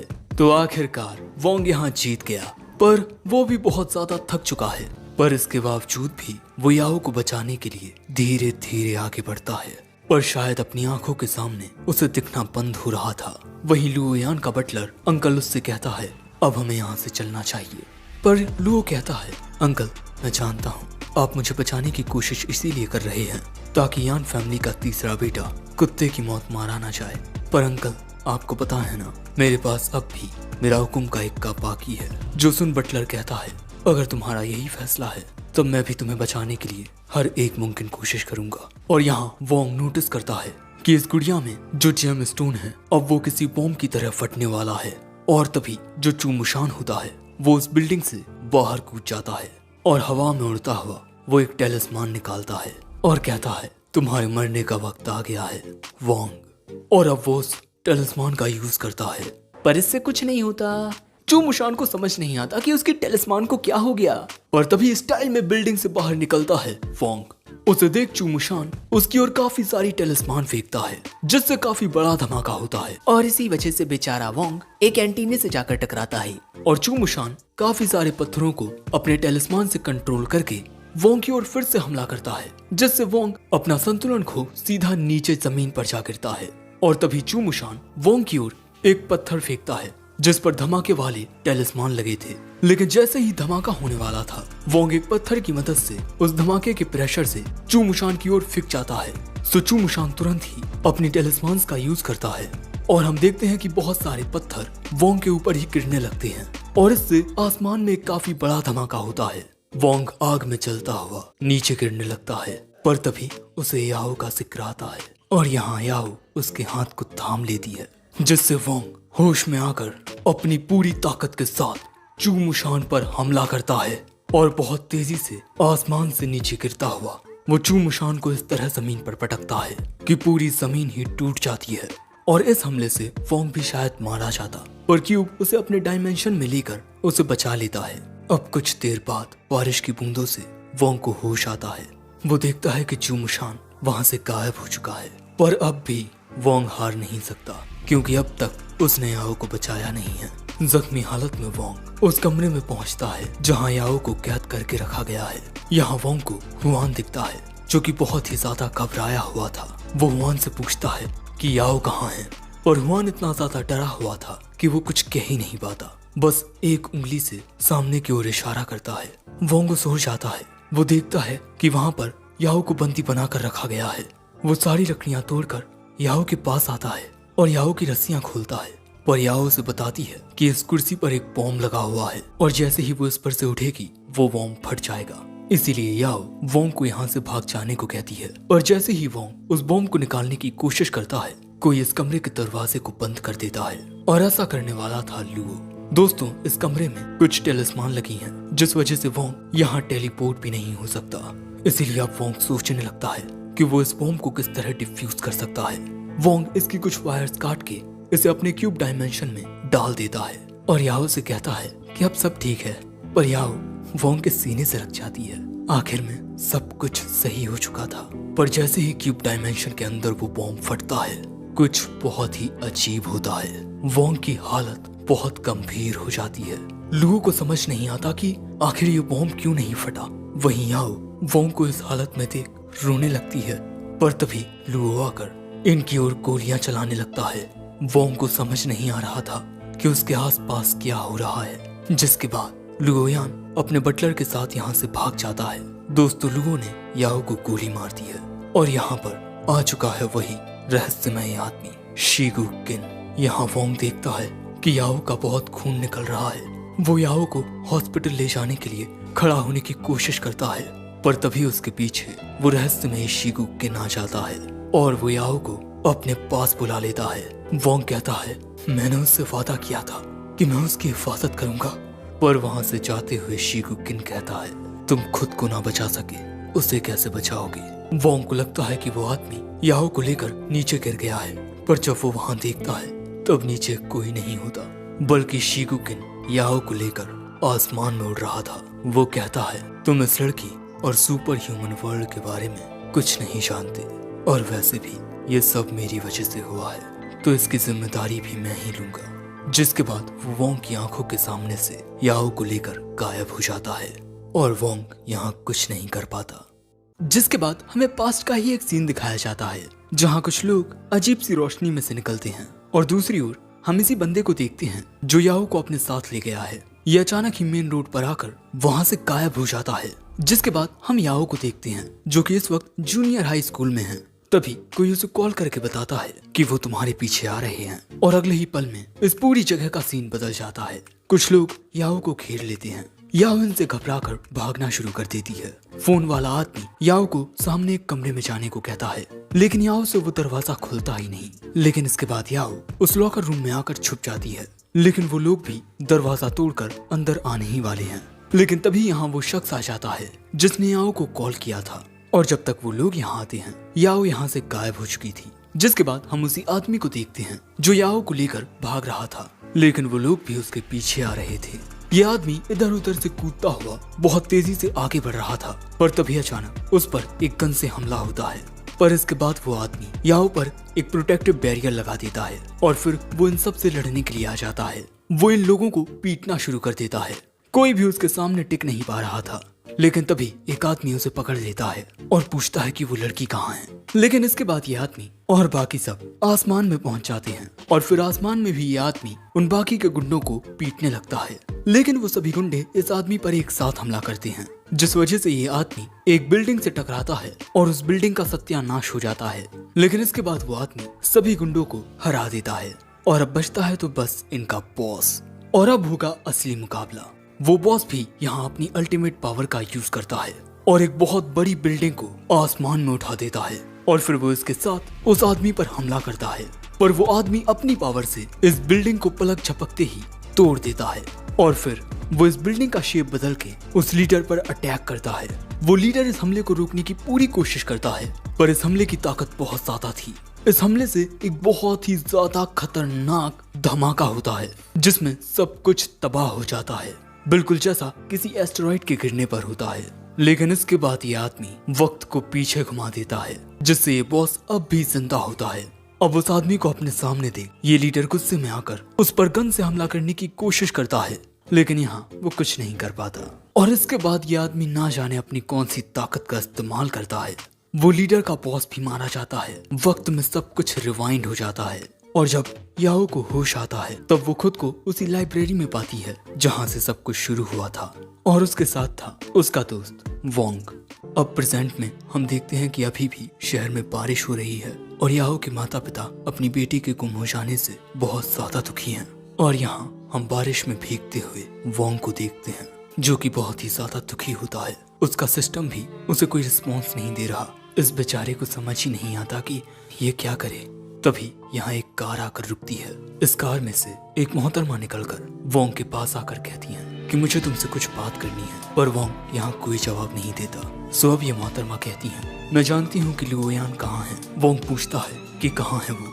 मोहतरमा कहती है कि पहले तुम्हें मेरे साथ चलना होगा। जिसके बाद हम इन दोनों को एक रेस्टोरेंट में देखते हैं। वोंग पूछता है लुओयान कहाँ है, पर इसका जवाब देने से पहले ये मोहतरमा वोंग से एक सवाल पूछती हैं कि कल्टीवेटर्स, सुपर ह्यूमंस और दूसरे पैरानॉर्मल बीइंग्स लोगों के सामने आने से अब तक कैसे बचे हुए हैं, क्योंकि कोई ना कोई उन्हें छुपा रहा है। पर वोंग कहता है कि उसे इस बात से कोई फर्क नहीं पड़ता। पर मोहतरमा कहती हैं फर्क पड़ना चाहिए, क्योंकि अब तक मैं तुम्हें बचाती आई हूँ, वरना तुम मर चुके होते। वोंग कहता है बचाना, मैं जानता हूँ कि मेरे पीछे जो आदमी बैठे हैं वो मुझे तुरंत गोली मार देंगे अगर मैंने कुछ भी गलती की तो। ये सुनते ही ये मोहतरमा और बाकी के लोग अपनी गन निकालने लगते हैं। सो वोंग कहता है अगर किसी ने भी अपनी गन निकाली तब मैं यहाँ से चला जाऊंगा, और वैसे भी मुझे सिर्फ लुओ यान के बारे में जानना है। दोस्तों, वोंग जान चुका है कि ये मोहतरमा मू यूकियान है, task force leader of super human management. मोहतरमा कहती हैं तो तुम्हें मेरी बातों पर यकीन नहीं है, और वोंग उन सभी एक्स्ट्रा ऑर्डिनरी ह्यूमंस के बारे में सोचता है जिनकी उससे लड़ाई हुई, इसीलिए उसे इन मोहतरमा की बात पर यकीन है। और वो एक सवाल पूछता है, आप मुझसे चाहती क्या हैं? मोहतरमा कहती हैं हम तुम्हारी हिफाजत करेंगे, बदले में तुम्हें हमारी मदद करनी होगी। वोंग कहता है इन दोनों की तरह आपका चेला बन जाना। वैसे ये दोनों शायद से लेवल सी के होंगे। सो अब मोहतरमा डायरेक्ट कहती हैं तुम्हें हमारी मदद 3 मिशंस को पूरा करने में करनी होगी, बदले में मैं तुम्हें बताऊंगी कि लुओ यान कहाँ है। पर वोंग कहता है मुझे सिर्फ लुओ यान नहीं, शीकुकिन के बारे में भी जानना है। मोहतरमा इसके लिए मान जाती हैं। अब वोंग का पहला मिशन है एक बॉडीगार्ड बनने का। इस मिशन से वोंग की स्टडीज पर भी कोई इफेक्ट नहीं पड़ेगा क्योंकि ये मिशन सिर्फ 1 दिन का है। पर वोंग पूछता है मैं तुम्हारी बातों पर यकीन कैसे करूं? मोहतरमा कहती हैं हम अपनी जुबान के बहुत पक्के होते हैं। अब चलो, सबसे पहले तुम्हारा एक टेस्ट होगा। वहीं वोंग कहता है इस काम में बहुत खतरा है, पर याओ को बचाने के लिए मैं हर जोखिम उठाने को तैयार हूँ, और शायद ये मोहतरमा मेरी कुछ मदद कर पाए। मुझे ज्यादा से ज्यादा जानकारी चाहिए। अब इसके बाद कार में बैठी इन मोहतरमा से ये आदमी पूछता है बॉस, वो लड़का हमारे लिए खतरनाक हो सकता है।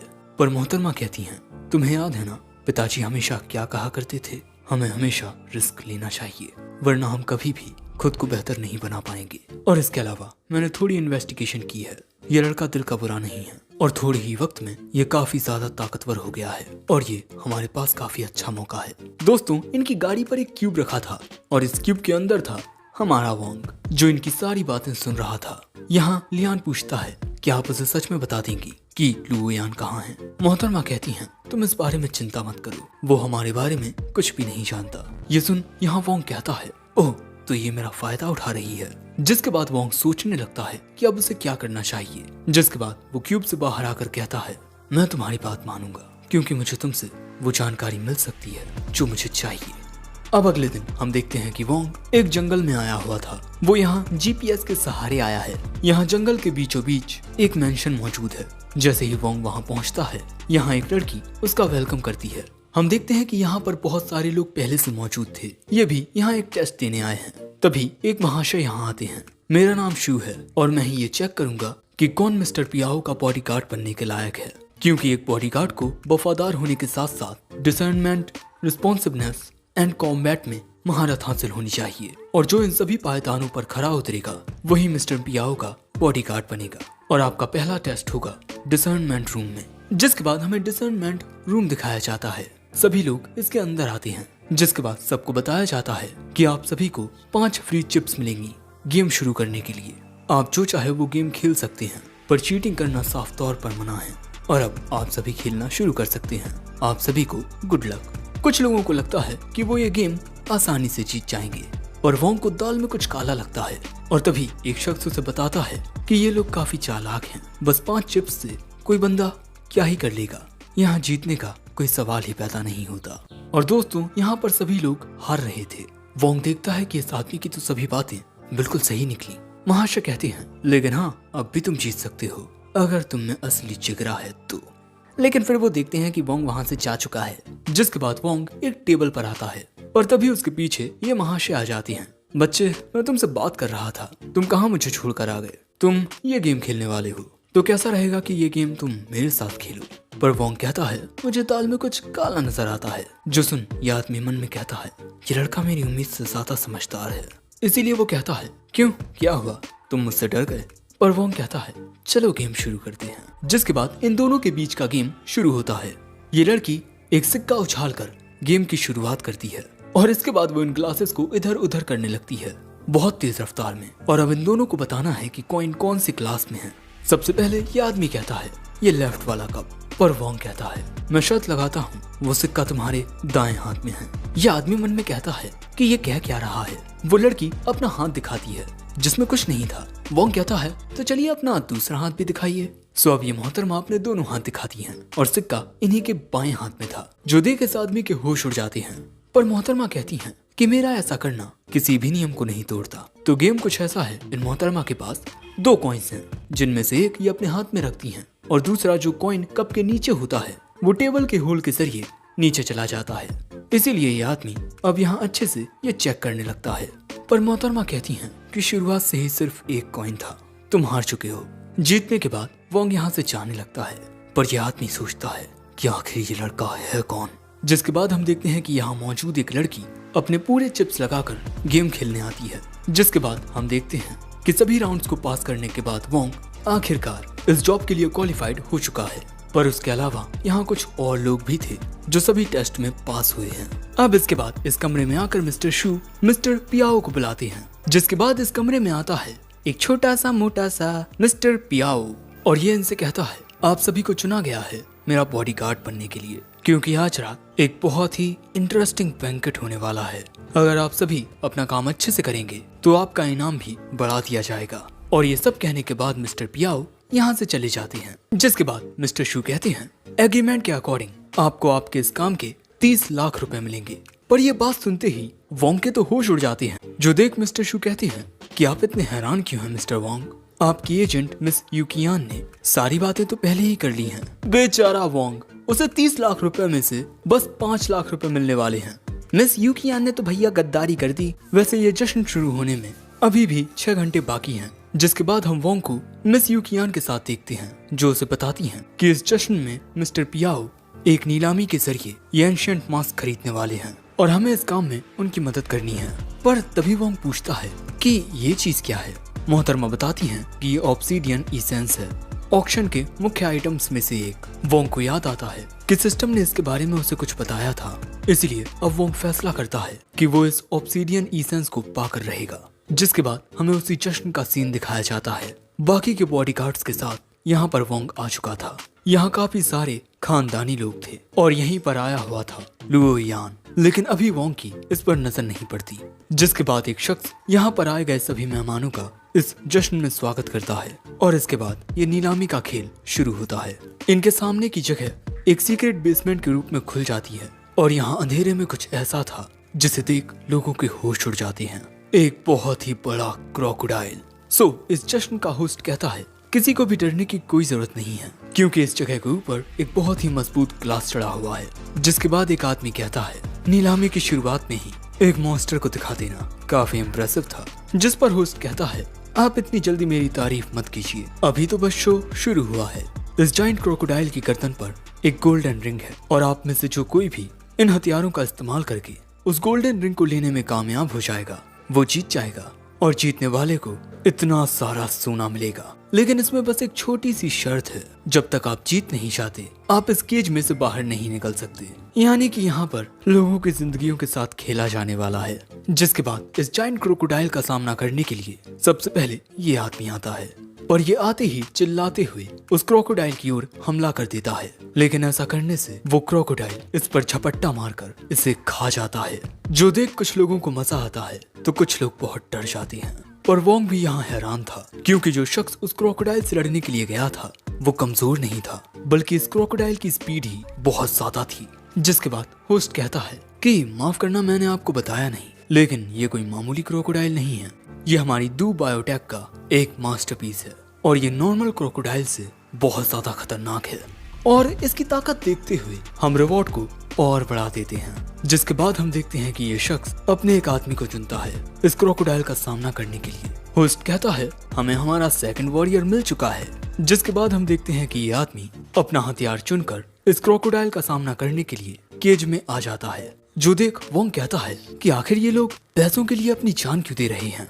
अब एक शख्स वोंग को कॉन्ट्रैक्ट के रूल्स के बारे में बताता है कि किसी भी बॉडीगार्ड को इस तरह से फाइट करने के लिए जबरदस्ती भी चुना जा सकता है और वो 30 लाख रुपए आपको अपनी जान खतरे में डालने के ही मिलने वाले हैं। बेचारा वोंग, इसे तो अपनी जान खतरे में डालने के बाद भी सिर्फ 5 लाख रुपए मिलेंगे।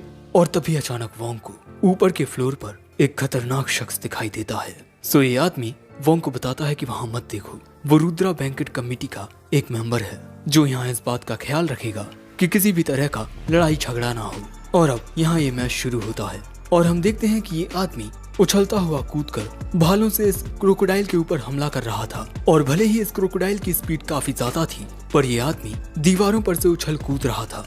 लेकिन जैसे ही वो उसके सिर की ओर हमला करने के लिए जाता है, क्रोकोडाइल अपनी पूंछ से हमला करके उस आदमी के चीथड़े चीथड़े उड़ा देता है। इस शख्स के द्वारा भेजा गया इसका आदमी भी मारा जाता है।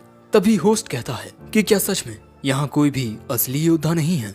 पर तभी ये लड़की मिस्टर पियाओ के कान में कुछ कहती है। सो अब मिस्टर पियाओ कहते हैं, मेरे बॉडीगार्ड्स में से जो कोई भी इस क्रोकोडाइल को हराएगा, मैं खुद उसका रिवॉर्ड दोगुना कर दूंगा।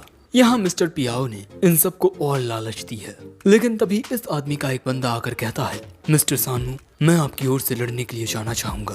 पर तभी एक और बंदा कहता है कि मैं भी जाना चाहूंगा।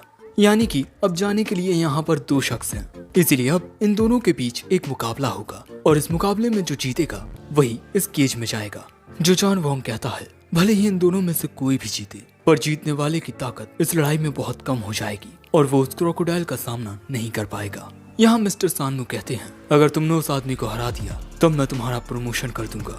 जो सुन ये आदमी बहुत खुश हो जाता है, पर अगले ही पल में इसका ओपोनेंट कोल्ड पॉइजन आकर इस पर हमला करके इसे खत्म कर देता है। दोस्तों, उसने इसका पूरा खून चूस लिया है। ये है खतरनाक कोल्ड पॉइजन की पावर, जो अपने ओपोनेंट का खून चूस लेता है। अब ये देख होस्ट कहता है, तो अब इस क्रोकोडाइल का सामना करने के लिए मिस्टर कोल्ड पॉइजन जाएंगे। हम देखते हैं कि कोल्ड पॉइजन बिना कोई हथियार लिए इस क्रोकोडाइल का सामना करने जाने लगता है, जिस वजह से लोगों को ये आदमी पागल लगता है। पर तभी वोंग नोटिस करता है कि कोल्ड पॉइजन अपने हाथों में से वहाँ कुछ गिरा रहा है, और जब वो क्रोकोडाइल इस पर हमला करने आता है तो कोल्ड पॉइजन इसके ऊपर चढ़कर इसे चूमता है और फिर अगले ही पल में इसकी गर्दन इसके धड़ से अलग हो जाती है। और इसके बाद वो गोल्डन रिंग कोल्ड पॉइजन के पास आ जाती है, जिसके बाद कोल्ड पॉइजन होस्ट के पास आता है। होस्ट पूछता है, तुम्हें तुम्हारा रिवॉर्ड किस तरह चाहिए? कोल्ड पॉइजन कहता है, आप इसे डिलीवर कर देना। और दोस्तों, कोल्ड पॉइजन मिस्टर पियाओ के बॉडीगार्ड्स में से एक था। इसी वजह से मिस्टर पियाओ अपनी जीत पर यहाँ बहुत खुश होते हैं। पर तभी एक आदमी कहता है, होस्ट, अभी तो मजा आना शुरू हुआ था, अब ये मत कहना कि सब खेल यहीं खत्म होता है। होस्ट कहता है, मिस्टर यान, अभी तो खेल शुरू हुआ है। मिस्टर यान कहते हैं, तो अब तुम हमें क्या दिखाने वाले हो? होस्ट कहता है, एक बहुत ही अनोखा तोहफा। तभी वोंग को कुछ बहुत अजीब महसूस होता है। इस केज के अंदर एक बहुत ही खतरनाक बीस्ट सम्मन किया जाता है, the ultimate masterpiece of Du Biotech, ताओवू 17। और ये बीस्ट इतना ज्यादा खतरनाक था कि इसे देख लोग घबरा रहे थे। होस्ट बताता है कि इसकी कोई कमजोरी नहीं है और ये इसके सामने आने वाले हर एक जिंदा जीव को चीर फाड़ देता है, यहाँ तक कि इसने उस आदमी को भी खा लिया जो इस पर गोल्डन रिंग बांधने आया था। तो अब आप में से कौन सा योद्धा इसका सामना करने आएगा? और यहाँ वोंग को एक अजीब सा एहसास होता है, यहाँ कोई शख्स है जो कुछ ना कुछ गड़बड़ करने वाला है, और इस बात का एहसास वोंग के अलावा किसी और को नहीं है। वैसे जो शख्स ताओवू 17 की गोल्डन वेल लेकर आएगा, उसे उस जाइंट मगरमच्छ से 2 गुना ज्यादा रिवॉर्ड मिलेगा। इसका सामना करने के लिए सबसे पहले आता है ये शख्स, लेकिन ये बीस्ट इससे लड़ने की बजाय इस केज के ग्लास की ओर कूदकर इसे तोड़ने की कोशिश करने लगता है, जो देख लोग यहाँ से घबराकर भागने लगते हैं। होस्ट ने शांत करने की कोशिश करता है कि ये ग्लास नहीं टूटेगा, पर इस ग्लास में दरारें आने लगी थीं। और क्योंकि ये शख्स उस बीस्ट पर हमला कर रहा था, इसीलिए वो बीस्ट इसे खत्म कर देता है और इसके बाद इसके हथियार को अपने मुंह में देकर ग्लास तोड़ने की कोशिश करने लगता है, जो देख होस्ट भी घबराने लगा था।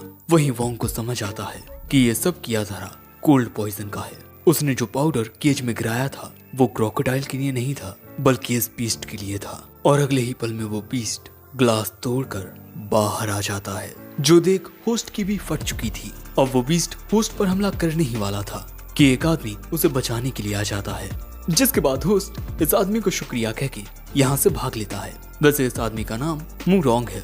अब यहाँ मिस्टर पियाओ होस्ट से पूछते हैं क्या ये कोई स्पेशल शो चल रहा है, पर वो कुछ जवाब नहीं देता। और यहाँ मौजूद लुओयान कहता है, मुझे यहाँ से सही सलामत बाहर निकालो। पर जो वैन था अब वो धीरे धीरे लुओयान की ओर आगे बढ़ने लगा था। पर तभी एक आदमी उसकी ओर आते हुए कहता है, हम यहाँ सब कुछ संभाल लेंगे, प्लीज आप अपनी जगह पर वापस चले जाइए। पर वोंग आगे बढ़ना जारी रखता है, जिसके बाद हम एक बंदे को देखते हैं जो इस बीस्ट के ऊपर एक जोरदार मुक्का मारता है, जिससे ये बीस्ट शांत हो जाता है। और फिर एक लड़की आकर कहती है, आप सभी चिंता मत कीजिए, सब कुछ अंडर कंट्रोल है। पर हर एक चीज बारीकी से चेक कर रहा वोंग यहाँ नोटिस करता है कि कोई तो यहाँ मिसिंग है। जिसके बाद हम दो गार्ड्स को देखते हैं जो कि एक कार्ड को स्वाइप करके शायद से किसी लिफ्ट में आते हैं। पर तभी अचानक लाइट चली जाती है। जिसके बाद जैसे ही ये दोनों थोड़ा सा आगे बढ़ते हैं, इनमें से एक बॉडीगार्ड को कुछ अजीब दिखता है। वो इस कमरे में देखने के लिए आता है, पर तभी अचानक कोई उसमें पीछे से मारकर उसे बेहोश कर देता है। और वो थी ये लड़की। अब दोनों गार्ड्स को एक जगह बंद करने के बाद ये लड़की सीसीटीवी कैमरा की नजरों से छिपी हुई है। लेकिन तभी एक डिवाइस की मदद से ये उस कैमरा को ऑफ कर देती है। और क्योंकि कैमरे में ये दिक्कत बस कुछ पलों के लिए थी, इसीलिए सभी कैमरे मॉनिटर कर रहा शख्स भी इस पर ज्यादा ध्यान नहीं देता। जिसके बाद वो लड़की चुपके से एक जगह पर आती है और आगे बढ़ते हुए अपने हाथों में ग्लव्स पहन लेती है और उसके सामने मौजूद एक दरवाजे की ओर जाने लगती है। जिसके बाद वो उस दरवाजे को खोल भी लेती है। पर अचानक ही इसके पीछे एक आदमी आकर कहता है, आप इस जगह पर कैसे आ गई मोहतरमा? दूसरी ओर हम वोंग को देखते हैं और वो भी शायद इसी ओर आ रहा था। वहीं इस लड़की और इस आदमी के बीच लड़ाई होने लगती है।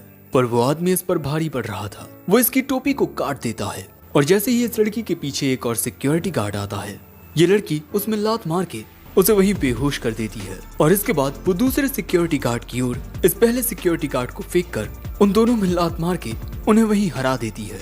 पर तभी पीछे से उस पर यह आदमी हमला कर देता है, लेकिन कोई उस शख्स को रोककर इस लड़की को बचा लेता है। और वो था हमारा वोंग। वो लड़की पूछती है, तुम यहाँ क्या कर रहे हो? वोंग कहता है, बाथरूम जा रहा था और बस मैं रास्ता भटक गया। पर तभी ये आदमी कहता है कि बातें बाद में करना, पहले लड़ाई कर लें। सो वोंग उसमें मारकर उसे बेहोश कर देता है। पर वोंग की ताकत देख ये लड़की उससे पूछती है, तुम दोस्त हो या दुश्मन? वोंग कहता है, मैं तुम्हारा बॉडीगार्ड हूँ। मैं जानता हूँ कि हमारी असली एम्प्लॉयर तुम ही हो। तुम इस ड्रू मैंशन में एक सीक्रेट मिशन के लिए आई हो। ये लड़की पूछती है कि तुम्हें पता कैसे चला? वोंग बताता है कि मिस्टर पियाओ तुम्हारे सामने कुछ इस तरह से खड़े थे जैसे वो तुम्हारी हिफाजत कर रहे हो, और एक मालिक एक बॉडीगार्ड की हिफाजत आखिर क्यों ही करेगा? वो लड़की कहती है, अब हम कुछ नहीं कर सकते, और भी बॉडीगार्ड्स बस यहाँ आते ही होंगे। सो वोंग कहता है, तो चलो अपना काम हम जल्दी करते हैं। अब वो लड़की वोंग के पीछे आती है। ये दोनों एक कमरे में आते हैं, पर इस कमरे में इस लड़की को कुछ भी खास दिखाई नहीं देता। पर वोंग कहता है, मैं तुम्हें बता सकता हूँ कि असली खजाना कहाँ है, पर यहाँ से भागने में तुम्हें मेरी मदद करनी होगी। वो लड़की पूछती है कि तुम्हें कैसे पता? पर तभी वोंग को कुछ महसूस होता है।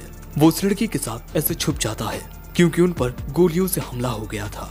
जिसके बाद हमला रोककर ये लड़की कहती है, छुपन छुपाई का खेल बंद करो और बाहर निकलो। लेकिन तभी वोंग एक चश्मा पहन लेता है और तभी ये लड़की उनकी ओर एक लाइट ग्रेनेड फेंकती है, पर वोंग उसे उल्टा उन्हीं की ओर फेंक देता है और ये ग्रेनेड फट जाता है। जिसके बाद हम इन दोनों को भागते हुए देखते हैं, पर इनके सामने वही लड़की आ जाती है। इनको घेर लिया जाता है और तभी दीवार तोड़ एक और आदमी आ जाता है। हम देखते हैं कि ये लड़की इन मोहतरमा को एक रस्सी से पकड़ लेती है। वहीं वोंग उन दोनों आदमियों से लड़ रहा था। जिसके बाद ये आदमी इन मोहतरमा के पीछे आकर इनमें एक मुक्का मारता है जिससे ये दीवार से टकराती है। वोंग कहता है, कितनी गलत बात है, 2 के खिलाफ 3। पर वो लड़की कहती है कि अपना मुंह बंद रखो, अब तुम मरने वाले हो। सो तभी वोंग यहाँ एक बॉम्ब गिराकर कहता है, चलो साथ में मरते हैं। बॉम्ब देख जैसे ही इस लड़की का ध्यान भटकता है, वोंग उन मोहतरमा को लेकर वहाँ से भाग लेता है। जिसके बाद हम इन दोनों को शायद से स्टोर रूम में देखते हैं। वोंग कहता है, वो हमसे बहुत ज्यादा ताकतवर हैं और वो जल्दी हमें ढूंढ लेंगे। पर मोहतरमा कहती हैं कि अगर तुम अकेले होते तो आसानी से यहाँ से भाग निकलते, है ना? पर वोंग बताता है कि उसे याओ को ढूंढने के लिए लुओयान के बारे में जानकारी चाहिए। पर इससे पहले कि ये मोहतरमा याओ के बारे में पूछ पाती, वोंग कहता है कि मेरे पास एक आइडिया है। जिसके बाद हम इन तीनों को देखते हैं और इनके सामने वोंग आ चुका था, पर वो अकेला था, इसीलिए ये पूछते हैं कि वो लड़की कहाँ है। वोंग बताता है कि वो लड़की कमजोर थी, इसीलिए मैं उसे पीछे छोड़ाया। जो सुन ये लड़की इस आदमी को उन मोहतरमा को ढूंढने के लिए भेज देती है। पर इसके बाद जैसे ही ये लड़की थोड़ा आगे बढ़ती है, छत को काटकर ऊपर से गिरती हैं ये मोहतरमा, और वो आते ही इस लड़की के साथ फाइट करने लगती हैं। इन दोनों की फाइट के बीच जब ये आदमी मोहतरमा को पीटने के लिए आता है, तब वोंग उसमें मुक्का मार के उसे दूर कर देता है। वहीं ये मोहतरमा भी इस लड़की को हरा देती हैं। जिसके बाद हम देखते हैं कि वोंग एक मुक्का मारकर दीवार में होल कर देता है। जिसके बाद ये दोनों अंदर आते हैं और यहाँ पर काफी सारे ट्रेजर्स रखे हुए थे। इन मोहतरमा को यहाँ एक स्क्रोल दिखता है और इसी के लिए ये यहाँ आई हैं। और वोंग को यहाँ दिखता है ऑब्सीडियन एसेंस। जिसके बाद अपना अपना सामान लेकर ये यहाँ से जाने लगते हैं। जिसके बाद ये दोनों एक दूसरे के साथ बात करते हैं और यहाँ से सही सलामत निकल लेते हैं। दूसरी ओर हम इन तीनों को देखते हैं जो कि हार का स्वाद चख चुके हैं। तभी यहाँ एक आदमी आता है जो इन तीनों को ऐसी हालत में देख कहता है, हार का स्वाद चख लिया हो तो अब जरा इनका स्वाद भी चख लो। अब इसके बाद हमें दो मेंशन की रिसर्च लैब दिखाई जाती है जिसके प्रोफेसर सिर्फ जानवरों पर नहीं बल्कि इंसानों पर भी एक्सपेरिमेंट करते हैं। वहीं हम देखते हैं कि कुछ गार्ड्स एलिवेटर के सामने हमला करने के लिए तैयार खड़े थे क्योंकि एलिवेटर के अंदर वोंग और ये मोहतरमा थी और यहाँ पर ये मोहतरमा अपने डिवाइस का यूज करके एलिवेटर पर लगे सीसीटीवी कैमरा को खराब कर देती हैं। पर यहाँ जैसे ही एलिवेटर का दरवाजा खुलता है ये लोग गोलियां चलाना शुरू कर देते हैं। पर ये मोहतरमा भी अपनी तलवार से उन पर हमला कर देती हैं। दूसरी ओर हम इन तीनों को देखते हैं जो वोंग और मोहतरमा के पीछे आ रहे थे। दूसरी ओर मोहतरमा उन सभी गार्ड्स को हरा चुकी हैं और इसके बाद वो वोंग को अपना सारा प्लान समझाने लगती हैं। हमें दूसरे एलिवेटर से दूसरी ओर पहुंचना होगा, वहीं से हम भाग पाएंगे। ये बात सुनते ही वोंग दौड़कर दूसरी ओर जाने लगता है। सो मोहतरमा उसे बताती हैं कि वो गलत रास्ता है। जिसके बाद ये दोनों भागकर आगे बढ़ते हैं पर इन्हें सामने बहुत ज्यादा खून नजर आता है। वो मोहतरमा सामने के दरवाजे की ओर जाकर उसका लॉक खोलती हैं। जिसके बाद ये दरवाजा खुलता है और ये जगह होती है दू मेंशन की दू वेविंग्स बायोजेनेटिक्स रिसर्च लैब। वोंग पूछता है कि हम यहाँ क्यों आए हैं। वो मोहतरमा बताती हैं कि कोई ऐसी चीज है जिसकी गहराई तक मैं पहुंचना चाहती हूँ। जिसके बाद ये दोनों आगे बढ़ने लगते हैं। यहाँ पर बहुत सारे अजीबो गरीब मॉन्स्टर्स थे जिन्हें बायो इंजीनियरिंग की मदद से बनाया गया है। पर यहाँ पर ये काफी सारा गैर कानूनी काम कर रहे हैं जो कि इंसानियत के लिए काफी बड़ा खतरा साबित हो सकता है। और इसके बाद ये आते हैं इस जगह के मेन रूम में। ये इस जगह के अंदर आते हैं। वहाँ एक लड़की थी जो इन्हें देख कहती है, ओह तो तुम ही वो हो जिसके आने का प्रोफेसर इंतजार कर रहे थे। जिसके बाद वो लड़की जाकर प्रोफेसर को उनके बारे में बताती है। जिसके बाद ये प्रोफेसर इन दोनों से मिलने के लिए आते हैं और कहते हैं, तो आखिरकार तुम आ ही गई मुमू शिया। शिया कहती है, हाँ मैं यहाँ पर वो जीन थेरेपी ड्रग लेने आई हूँ जिसका आपसे सौदा हुआ था। पर प्रोफेसर कहता है, हाँ पर तुम्हें पूरा वादा तो याद है ना, मैं तुम्हें वो ड्रग तब दूंगा जब तुम मुझे वो खजाना दोगी। सो शिया कहती है कि मैं कैसे मान लूं कि आपका ये ड्रग काम करता भी है या नहीं। सो प्रोफेसर कहते हैं कि जिन लोगों से तुम्हारी पहली लड़ाई हुई वो इतने बेहतर सिर्फ मेरे रिसर्च की वजह से ही बन पाए हैं। जीन हाइब्रिडाइजेशन ने बताया है कि ह्यूमन बॉडी को इनहेंस किया जा सकता है, लेकिन मुझे इस रिसर्च को बीच में ही रोकना पड़ा क्योंकि दू वेइवांग मिलिट्री के यूज के लिए मुझसे बायोलॉजिकल वेपन्स बनवाना चाहता था। पर मुझे जानवरों से ज्यादा इंसानों पर एक्सपेरिमेंट करने में मजा आता है। वोंग कहता है, क्या तुम इंसानों पर एक्सपेरिमेंट करते हो? प्रोफेसर कहता है, महान उद्देश्यों के लिए छोटे छोटे बलिदान देने पड़ते हैं। अगर मैं अपनी रिसर्च में कामयाब हो गया तब सारी बीमारियों को पल भर में ठीक कर पाऊंगा। और सिर्फ मैं ही नहीं, बहुत सारे साइंटिस्ट इस रिसर्च में इंटरेस्टेड हैं। पर तभी इसे रोक कर शिया कहती है, बकवास करना बंद करो और मुझे बताओ कि वो ड्रग कहाँ है जिससे मैं अपने ग्रैंडपा को बचा पाऊंगी। प्रोफेसर बताता है कि उसके पास अभी वो ड्रग नहीं है, लेकिन अगर शिया उसे वो ट्रेजर दे देगी तब वो उसे बेचकर अपनी रिसर्च को आगे बढ़ा पाएगा और बस कुछ ह्यूमन एक्सपेरिमेंट्स और इसके बाद मैं सफल हो जाऊंगा। पर यह बात सुन शिया अब उस प्रोफेसर को पीटने लगती है और इसके बाद वो उसे मारने वाली थी। पर प्रोफेसर की असिस्टेंट शिया के ऊपर गन तान देती है और कहती है कि हमारी रिसर्च पूरी इंसानियत के लिए वरदान साबित होगी जिसे तुम जैसी एक मामूली सी लड़की कभी नहीं समझ पाएगी। लेकिन ये सुन शिया इस लड़की को भी धो देती है और कहती है कि तुम सभी पागल हो चुके हो, चूहों की तरह इंसानों पर एक्सपेरिमेंट करना।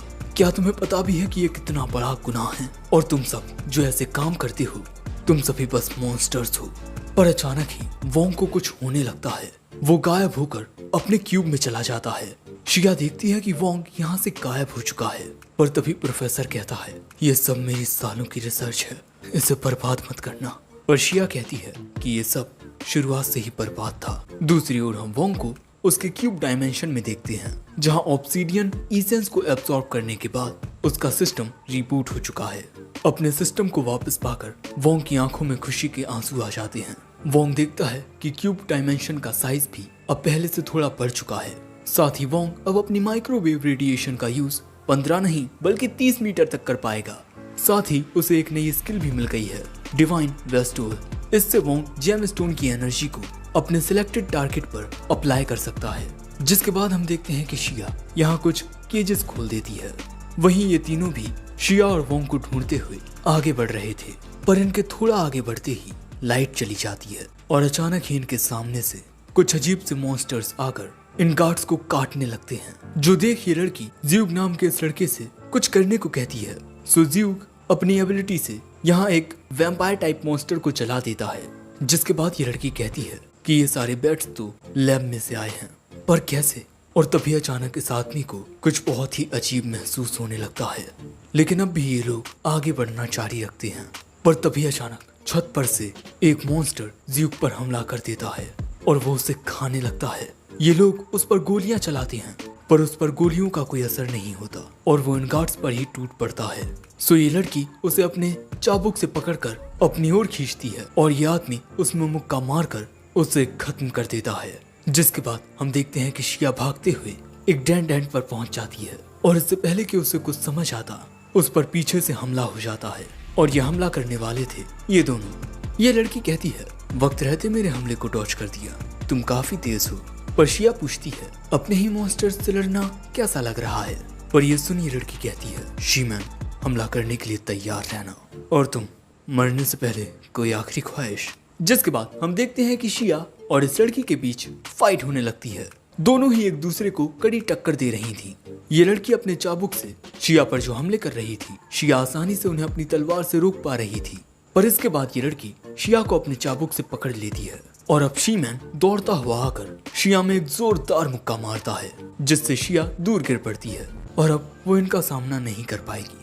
पर अब यहाँ ये लड़की शिया को बताती है कि इन सभी को बचपन में प्रोफेसर के द्वारा किडनैप कर लिया गया था उसका टेस्ट सब्जेक्ट बनने के लिए, और उन सभी एक्सपेरिमेंट्स के दौरान हमने जो सहा वो नर्क से कम नहीं था।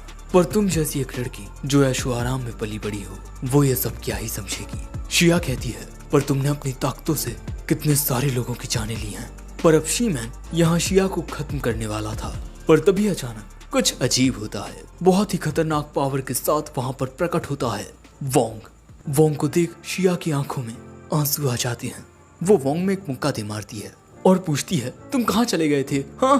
पर तभी सिस्टम वोंग को बताता है कि यहाँ पर काफी सारे मॉन्स्टर्स आ रहे हैं, और तभी वहाँ दरवाजा तोड़कर एक लिज़ार्ड मॉन्स्टर आ जाता है। एक नहीं, यहाँ पर कई सारे होते हैं। जो देखिए लड़की कहती है, इन मॉन्स्टर्स की वजह से सिर्फ मैं ही नहीं बल्कि तुम दोनों भी यहाँ फंस चुके हो। पर तभी अचानक वोंग शिया को लेकर यहाँ से टेलीपोर्ट हो जाता है और फिर ये लिज़ार्ड्स उस लड़की के ऊपर टूट पड़ते हैं। वहीं वोंग शिया के साथ टेलीपोर्ट होकर इस बिल्डिंग के नीचे मौजूद गटर में आ गया था, क्योंकि यहीं से ये दोनों बाहर निकल सकते हैं। पर यहाँ आने के बाद शिया का पूरा ड्रेसअप चेंज हो गया था। ये शिया के पास एक डाइविंग सूट है। यहाँ शिया वोंग से कुछ पूछने वाली थी, पर तभी यहाँ पर ये शख्स आ जाता है जिसे हमने कुछ देर पहले देखा था, और ये कहता है कि वो गोलियां खाने के बावजूद भी वो तुम्हें नहीं हरा सके, बेवकूफ। और तभी सिस्टम वोंग को बताता है कि इस आदमी की पावर बहुत ही ज्यादा खतरनाक है, और इस आदमी के यहाँ आने से यहाँ तेज हवाएं चलने लगी थी। शिया पूछती है, ली तुम यहाँ क्या कर रहे हो? तभी सिस्टम कहता है, मास्टर यह आदमी आपसे बहुत ही ज्यादा ताकतवर है। ली कहता है, शायद तुम्हारी जानकारी के अनुसार इस वक्त मैं अब्रॉड गया था, है ना, एक असैसिनेशन वर्क करने के लिए। लेकिन मैं ये बात 1 महीने पहले ही जान चुका था कि रुद्रा बैंकेट में चोरी होने वाली है, और इसीलिए मैंने तुम्हारे लिए ये चाल चली। जिसके बाद ली वोंग के सामने आकर खड़ा हो जाता है और ली की ताकत लगातार बढ़ती जा रही थी। वो वोंग से पूछता है, क्या तुम मेरे साथ काम करना चाहोगे? और यही कहते हुए वो शिया को खत्म करने वाला था, पर वोंग उसका हाथ पकड़ के उसके ऑफर को रिजेक्ट कर देता है। पर अगले ही पल में वोंग ली पर एक कुनाई से हमला करने की कोशिश करता है, पर ली अपने हाथ को हथियार बनाकर वोंग के साथ लड़ने लगता है। इन दोनों के बीच हो रही लड़ाई में बेशक ली वोंग से बहुत ज्यादा ताकतवर था। जिसके बाद ली वोंग में लात मार के उसे दूर फेंक देता है और शिया की ओर आगे बढ़ने लगता है। पर तभी पीछे से आकर वोंग ली के मुंह पर एक लात दे मारता है, पर ली वोंग को पकड़ के उसे घुमाते हुए जमीन में दे मारता है। और जब वो उसे खत्म करने ही वाला था कि तभी शिया उस पर हमला करके उसका ध्यान भटका देती है, और वोंग टेलीपोर्टेशन की पावर से ली पर हमला कर उसे थोड़ा जख्मी कर देता है। जिसके बाद ली कहता है, मैंने तुम दोनों की ताकत को कम समझा, पर यहाँ शिया कहती है, अगर हम साथ मिलकर इसका सामना करें तो क्या हम इसे हरा पाएंगे। वोंग कहता है, मुझे नहीं पता। पर इसके बाद वो अपनी नई स्किल का यूज करता है और सिस्टम की 25% जेम एनर्जी को इस कुनाई में इन्फ्यूज कर देता है। लेकिन जितनी देर में ये पूरा प्रोसेस होगा, वोंग अपनी किसी भी दूसरी एबिलिटी का यूज नहीं कर पाएगा। और तभी ली आकर वोंग में काफी जोरदार मुक्का मारता है और जब शिया उसका सामना करने आती है तब वो शिया की तलवार को ही दूर फेंक देता है। और जब ये दोनों एक साथ मिलकर ली से लड़ने की कोशिश करते हैं तब ली इन दोनों को ही कूटने लगता है। ली पूछता है, अब तुम अपने उस टेक्निक का यूज क्यों नहीं कर रहे, क्या एक ही बार कर सकते थे। पर वोंग यहाँ कहता है, शिया मैं इसे रोकने की कोशिश करता हूँ, तुम पहले यहाँ से भाग जाओ। जिसके बाद वोंग पहले ली की ओर पानी फेंकता है और उसके बाद वो उसकी ओर एक बॉम्ब फेंक देता है जिसके फटने से काफी धुआं हो जाता है। और इसी का फायदा उठाकर ये दोनों भागना शुरू कर देते हैं। पर अचानक ही ली शिया के पीछे आ जाता है। वोंग उसे रोकने की कोशिश करता है पर ली उसे जमीन में दे मारता है और इसके बाद वो शिया को पकड़ उसे भी दीवार में दे मारता है जिससे वो बेहोश हो जाती है। पर वोंग खड़ा होकर कहता है, हमारी लड़ाई अब तक खत्म नहीं हुई है। पर ली वोंग के मुक्के को पकड़ वोंग के पेट में एक काफी खतरनाक मुक्का मारता है। पर इसके बावजूद भी जब वोंग पलटवार करता है तब ली उसे दीवार में मार देता है और इसके बाद वो वोंग को खत्म करने के लिए उसकी ओर बढ़ने लगता है, जबकि अभी मर्जिंग प्रोसेस होने में 1 मिनट से ज्यादा बाकी है। पर वोंग अभी से बहुत ज्यादा घायल हो चुका है। तभी ली आकर वोंग की गर्दन पकड़ लेता है और पूछता है, आखिर तुम हीरो बनने की इतनी कोशिश क्यों कर रहे हो। और इसके बाद ली अपने हाथ को हथियार बनाकर ये सोचने लगता है कि वो पहले वोंग का कौन सा बॉडी पार्ट काटे। पर वो फिर से वोंग से पूछता है कि आखिर ये सब करके तुम्हें क्या हासिल होगा। और जब वोंग खुद से यही सवाल पूछता है कि उसे क्या हासिल होगा तब उसके सामने उसे याओ का जिक्र नजर आता है। और अगले ही पल में शिया ली के पीछे आकर उसके सीने में तलवार घुसा देती है जिस वजह से ली वोंग की गर्दन छोड़ देता है। दोस्तों यहाँ पर शिया वोंग की मदद करने के लिए ही आई थी, पर तभी वोंग को शिया के पीछे खतरा दिखाई देता है, इसीलिए वो उसे ली से बचने के लिए कहता है। जिसके बाद हम देखते हैं कि शिया और ली के बीच फाइट शुरू हो जाती है, लेकिन शिया से परेशान आकर ली उस पर एक मैजिक अटैक करके उसे हरा देता है। और इसके बाद वो अपनी पीठ से शिया की तलवार निकालता है और इस तलवार को लिए शिया की ओर उसे खत्म करने के लिए आगे बढ़ने लगता है। पर तभी वोंग का सिस्टम मर्जिंग प्रोसेस कंप्लीट कर देता है जिससे वोंग को मिलता है एक special Kunai weapon with eyes attribute. Wong उस कुनाई को सम्मन करता है पर सिस्टम बताता है कि ये प्रोसेस सही से पूरा नहीं हुआ है, इसीलिए 30 सेकंड बाद ये कुनाई फट जाएगी। ये सुन पहले तो वोंग घबरा जाता है पर फिर उसे एक आइडिया आता है। वो तेजी से ली की ओर जाकर उसके हाथ में ये कुनाई घुसा देता है। ली गुस्से में आकर वोंग में ऐसा मुक्का मारता है कि वोंग बहुत दूर जाकर गिरता है। तभी शिया वोंग के पास आती है। वोंग बहुत ज्यादा जख्मी हो चुका है। यहाँ ली कहता है, तुम्हें क्या लगा तुम इससे मुझे हरा दोगे, बेवकूफ। पर जैसे ही वो इस कुनाई को निकालता है ये कुनाई अपना कमाल दिखाती है। पल भर में ही वहाँ चारों ओर बर्फ ही बर्फ हो जाती है। वोंग कहता है, आखिर ये काम कर गया। हम देखते हैं कि ली पूरी तरह से बर्फ में जम जाता है। शिया को समझ नहीं आता कि अभी अभी ये क्या हुआ, पर इतना तय था कि ली अब तक मरा नहीं है, इसीलिए वोंग शिया को लेकर भागना शुरू कर देता है। शिया पूछती है कि आखिर ये क्या हो रहा है। बर्फ में जमने की वजह से अब ये पूरी जगह टूटने वाली है। वोंग कहता है, मैं नहीं जानता ये क्या हो रहा है, पर मेरा दिल कहता है कि हमें भागते रहना चाहिए। दूसरी ओर बर्फ तोड़कर ली बर्फ से बाहर निकल आता है। वहीं इन दोनों के सामने एक काफी गहरी जगह आ जाती है। वोंग यहाँ शिया से नीचे कूद जाने को कहता है। वो कहती है कि वो उसे अकेला छोड़कर नहीं जा सकती। तभी अचानक एक प्रेशर इनकी ओर आता है। हम देखते हैं कि ली बहुत तेजी से इनकी ओर आ रहा है, जो देख वोंग शिया को धक्का दे देता है और कहता है, तुम्हें सही सलामत बचना होगा। ली बहुत तेजी से अब वोंग की ओर आते हुए कहता है, तुम में से कोई नहीं बचेगा। पर अगले ही पल में यहाँ एक धमाका हो जाता है। पर इस धमाके के बाद भी ली अब तक जिंदा था और बहुत ज्यादा गुस्से में वो कसम खाता है कि वो इनसे अपना बदला लेकर रहेगा। दूसरी ओर शिया उस जगह से बचकर निकल आई थी एंड गेस व्हाट, उसकी पीठ पर रखा हुआ था एक क्यूब जिसके अंदर था हमारा वोंग। लेकिन बेचारी की हालत बहुत ज्यादा खराब हो चुकी है, वो यहीं बेहोश हो जाता है। फिर अगले सीन में हमें खुशनुमा मौसम दिखाया जाता है और हम वोंग को देखते हैं जोशी हर एक चीज के बारे में सोच रहा था जो अब तक घटित हुई। हर एक चीज बिल्कुल सपने की तरह थी, कहा जाए तो किसी बुरे ख्वाब की तरह। और अब तक वोंग जरा भी प्रोग्रेस नहीं कर पाया है। और अगले ही पल में वोंग के साथ कुछ अजीब होता है। वो ना जाने कैसे शिया के पास पहुंच जाता है। वोंग कहता है, तुमने मुझे यहाँ पर ऐसे क्यों बुलाया? शिया कहती है, क्योंकि मुझे तुमसे एक जवाब चाहिए। क्या तुम हमारे ATC को ज्वाइन करोगे? वोंग पूछता है कि ये ATC क्या है। सो अब यहाँ के पर्दे खुलते हैं और शिया बताती है कि ATC एक ट्रेनिंग सेंटर है जिसमें सुपर ह्यूमन वर्ल्ड कंपटीशन की तैयारियां चल रही हैं और मैं चाहती हूँ कि तुम मेरी टीम में शामिल हो जाओ। पर वोंग साफ साफ मना कर देता है क्योंकि उसके पास और भी ज्यादा जरूरी काम है। पर शिया कहती है कि अगर तुम मेरी बात मान लो तो मैं तुम्हें बहुत ही खुफिया जानकारी फ्री में दे सकती हूँ। जानकारी शीगू किन के बारे में। वोंग पूछता है, तुम जानती हो कि वो कहाँ है?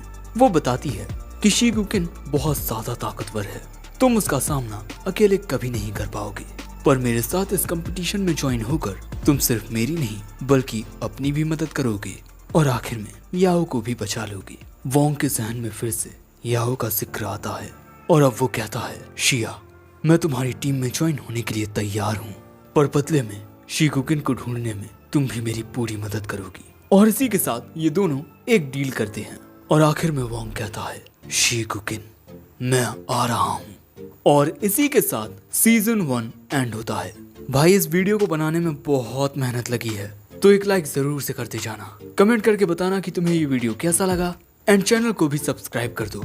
मैं मिलता हूँ जल्दी एक नए वीडियो में, तब तक के लिए सायोनारा।